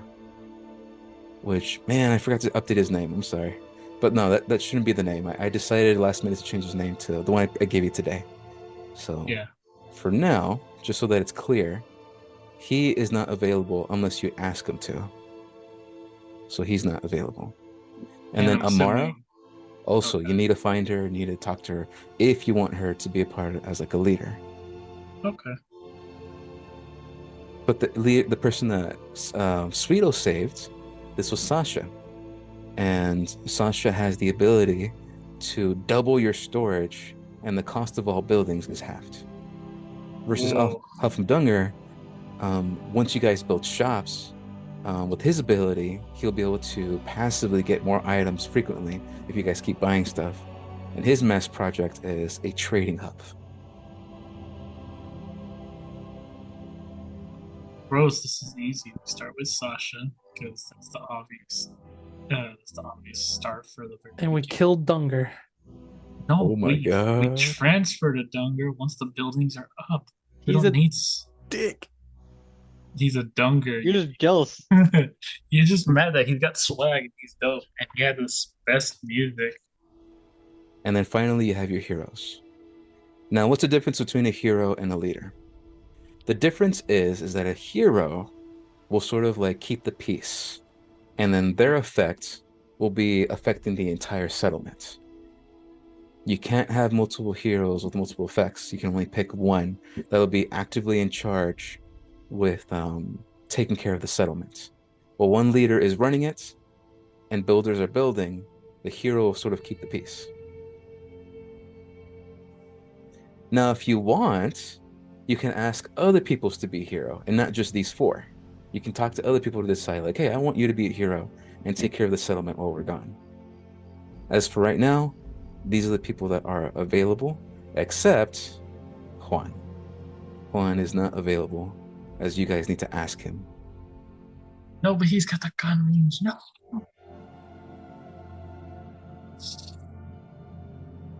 Well, we also just need And to then heal. right now, Birdie is reluctant. So she doesn't want to be a hero. What the fuck? That guy looks like Leroy from Tekken. That guy said relax, bro. Yo. So who's up for the task? Well, it is Yara and Darrow the Wise. Sorry, Darrow the Unwise. The unwise? And so to reiterate, when it comes to all this other builders, leaders, and heroes, we can only have like one from each category. You can only have one from each category, yes. But like you said, you can switch between which one you want first and then like switch them out. Okay.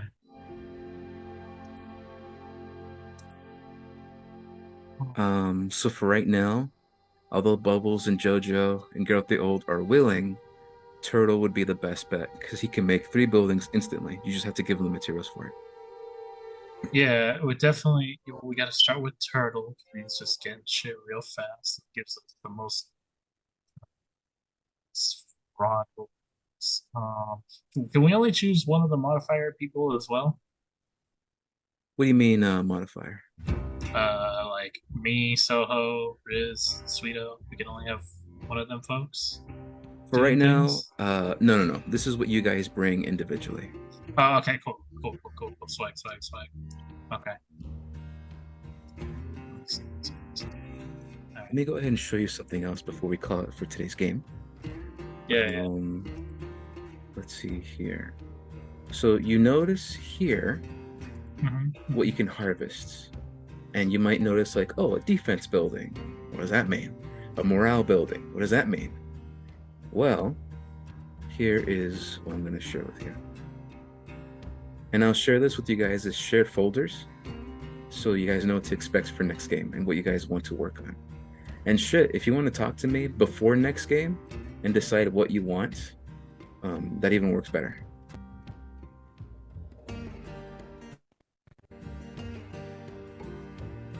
I want to know what all these things are. You guys see the next screen?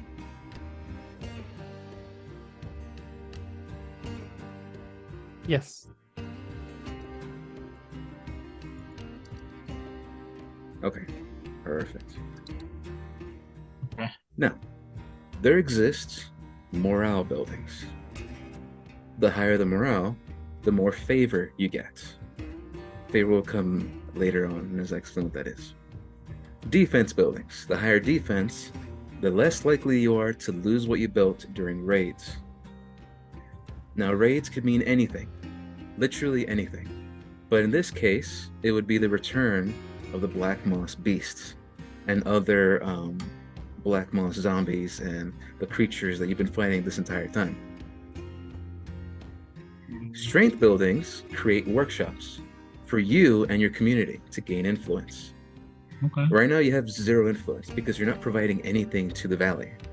Yeah. You want to be at the good graces of Elena, the mayor and the leader of Esperanza.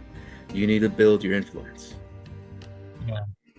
And then there's mass projects. These are unique projects that require a lot of materials, but provide many benefits in some unique way to either you guys, to the community, or harvesting, or like many different ways. So let's look at the buildings. As of right now, Sasha, the individual that Sweeto saved, represents what the people need. And this was the easiest way I can like describe this. Sasha represents what the people need. And she would explain to you, because she understands a lot of languages, she's a translator. Like, as of right now, people are getting sick. And they don't know why, but some people are coughing up black mucus, are getting sick with like this black, mold thing that's they're spitting out, and it's not looking good. So they need like tents, medicine, etc., etc., etc. And the tents that they live in right now is temporary. So she says that she needs bunkhouses and she needs healing tents. But the more morale you give them, the more favor you gain. What the hell is favor? In strength buildings, when you create workshops, you guys can hire people from the refugees to be sort of like who blacksmith, who do alchemy, who have magic, who can trade. They'll run things at that place and make things for you, or projects that you want them to work on. They'll do that for you. Using even more favor, they'll sell stuff for you, and you get income from this place. That's right, boys. You get money if you set up a shop. But you need a lot of favor from these people. And right now you have maybe like a favor because you save them, which is a lot. But right now they're in dire need of like the basics. So let's just go down the list. For example, a morale building will give you favor, and this will sort of set up a bunkhouse. It tells you how big it's going to be and what it's required.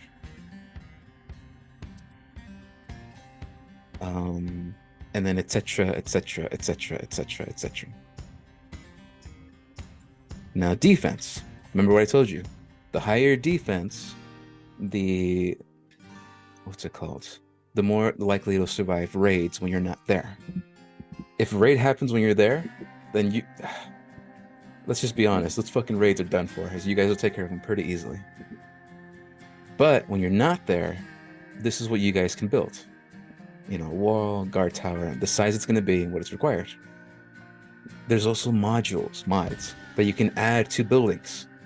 You can reinforce a building and make it out of stone. You can reinforce a building made out of metal, and this will give the ultimate amount of defense. And then strength building, these will provide, what's it called? So a windmill will provide power. So things are done faster that would normally be done by hand. Since you have a wheel that goes around, sort of like providing power. Old ancient technology, but that was the way you got power. And then hunting lodge so they can feed themselves in case turtle's not there. A forging hut so they can feed themselves, so they can sell in case turtle's not there. And then there's the workshops I talked to you about. And then once there's been an access of materials, then you can go make a trading post so you can sell this stuff. Now keep in mind, like I mentioned before, there are mass projects. And these could be examples. Now, nothing's written in stone because we're going to work together to figure out what this could look like when you build it. So, for example, if you build a quarry, I'm going to bump up how much stone these commoners collect. If you build a lumber mill, I'm going to bump up how much wood they collect by themselves without you being there. Etc., etc., etc., etc. Does this make sense to you guys? Okay. Okay. And then building modules. If you want, you could add any mod to any of these buildings above. A cooking area, storage, latrine, bunk beds, bathrooms, emergency alarm for, in case of emergencies, crafting table. And then here's what's required. And this mod will always be 3x3. Now, until you meet people, or until you find recipes for it, there are special buildings that even give you even crazier abilities and benefits. But you need to find them in the world and find people who can provide these buildings for you. Like I mentioned before, this is trading and hiring. I already talked about this. You need favor to, have someone be hired there. And you need even more favors so they can sell stuff for you to get income. And then here's what's required to turn a blacksmith hut place into a shop. Or if you just want to add like a little stand next to it, this is what they can, you can add a shopping module to it. You can make these buildings bigger. It will always cost 2 wood, 2 grass, 2 stone. And the extra space you get is 4x4 of just extra space in like a place you want to build. Now, why would you want this? You want this so you have even more people to work even faster. If you have a blacksmith workshop, there's only enough space for 1 person. You want to make it bigger so 2 people can work at it, make things even faster for you guys. And then sell stuff faster, make income, etc., etc., etc., etc., etc., etc. Is this making sense to you guys? Sounds cool. Yeah. This is a lot. It is a lot. I know it's a lot. But thankfully, what was asked of you is just to help them out and make a settlement so they can live in. If you guys want to explore this further, fantastic. If you don't, then it's okay. It's just an avenue.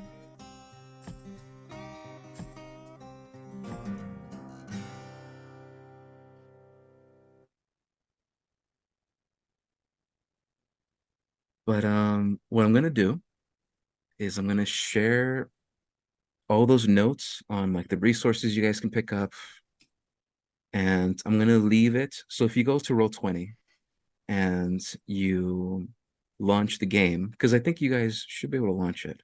If you launch the game without me being there, you could take a look at all the resources, like who does what, who you guys want to pick, etc., etc., etc., etc. And then you can sort of just go from there and decide what you guys want to build. And then by next game, it should be built. Gotcha. And yeah, I know it's a lot, but I'm hoping that this is only going to benefit you guys, and hopefully you guys get like benefits from this. But that is what we're going to call it today. And I know there wasn't any combat, but I'm glad that we had this conversation today. And the ball's moving, the ball's rolling of what's happening next in the story. Oh, absolutely. The next one's going to be crazy. Mm-hmm. So that is I'm going to end it today for today's episode. Thank you so much for watching, everybody. You guys were amazing. I know there's 2 characters to take care of at the same time, but you guys did pretty good. Hey. Team Paris and Team Serotonin. Hell yeah. Yes, sir. Yeah. All right. Goodbye now, you two. Take care. I love you. Nah, I'm just kidding. I love you. All right.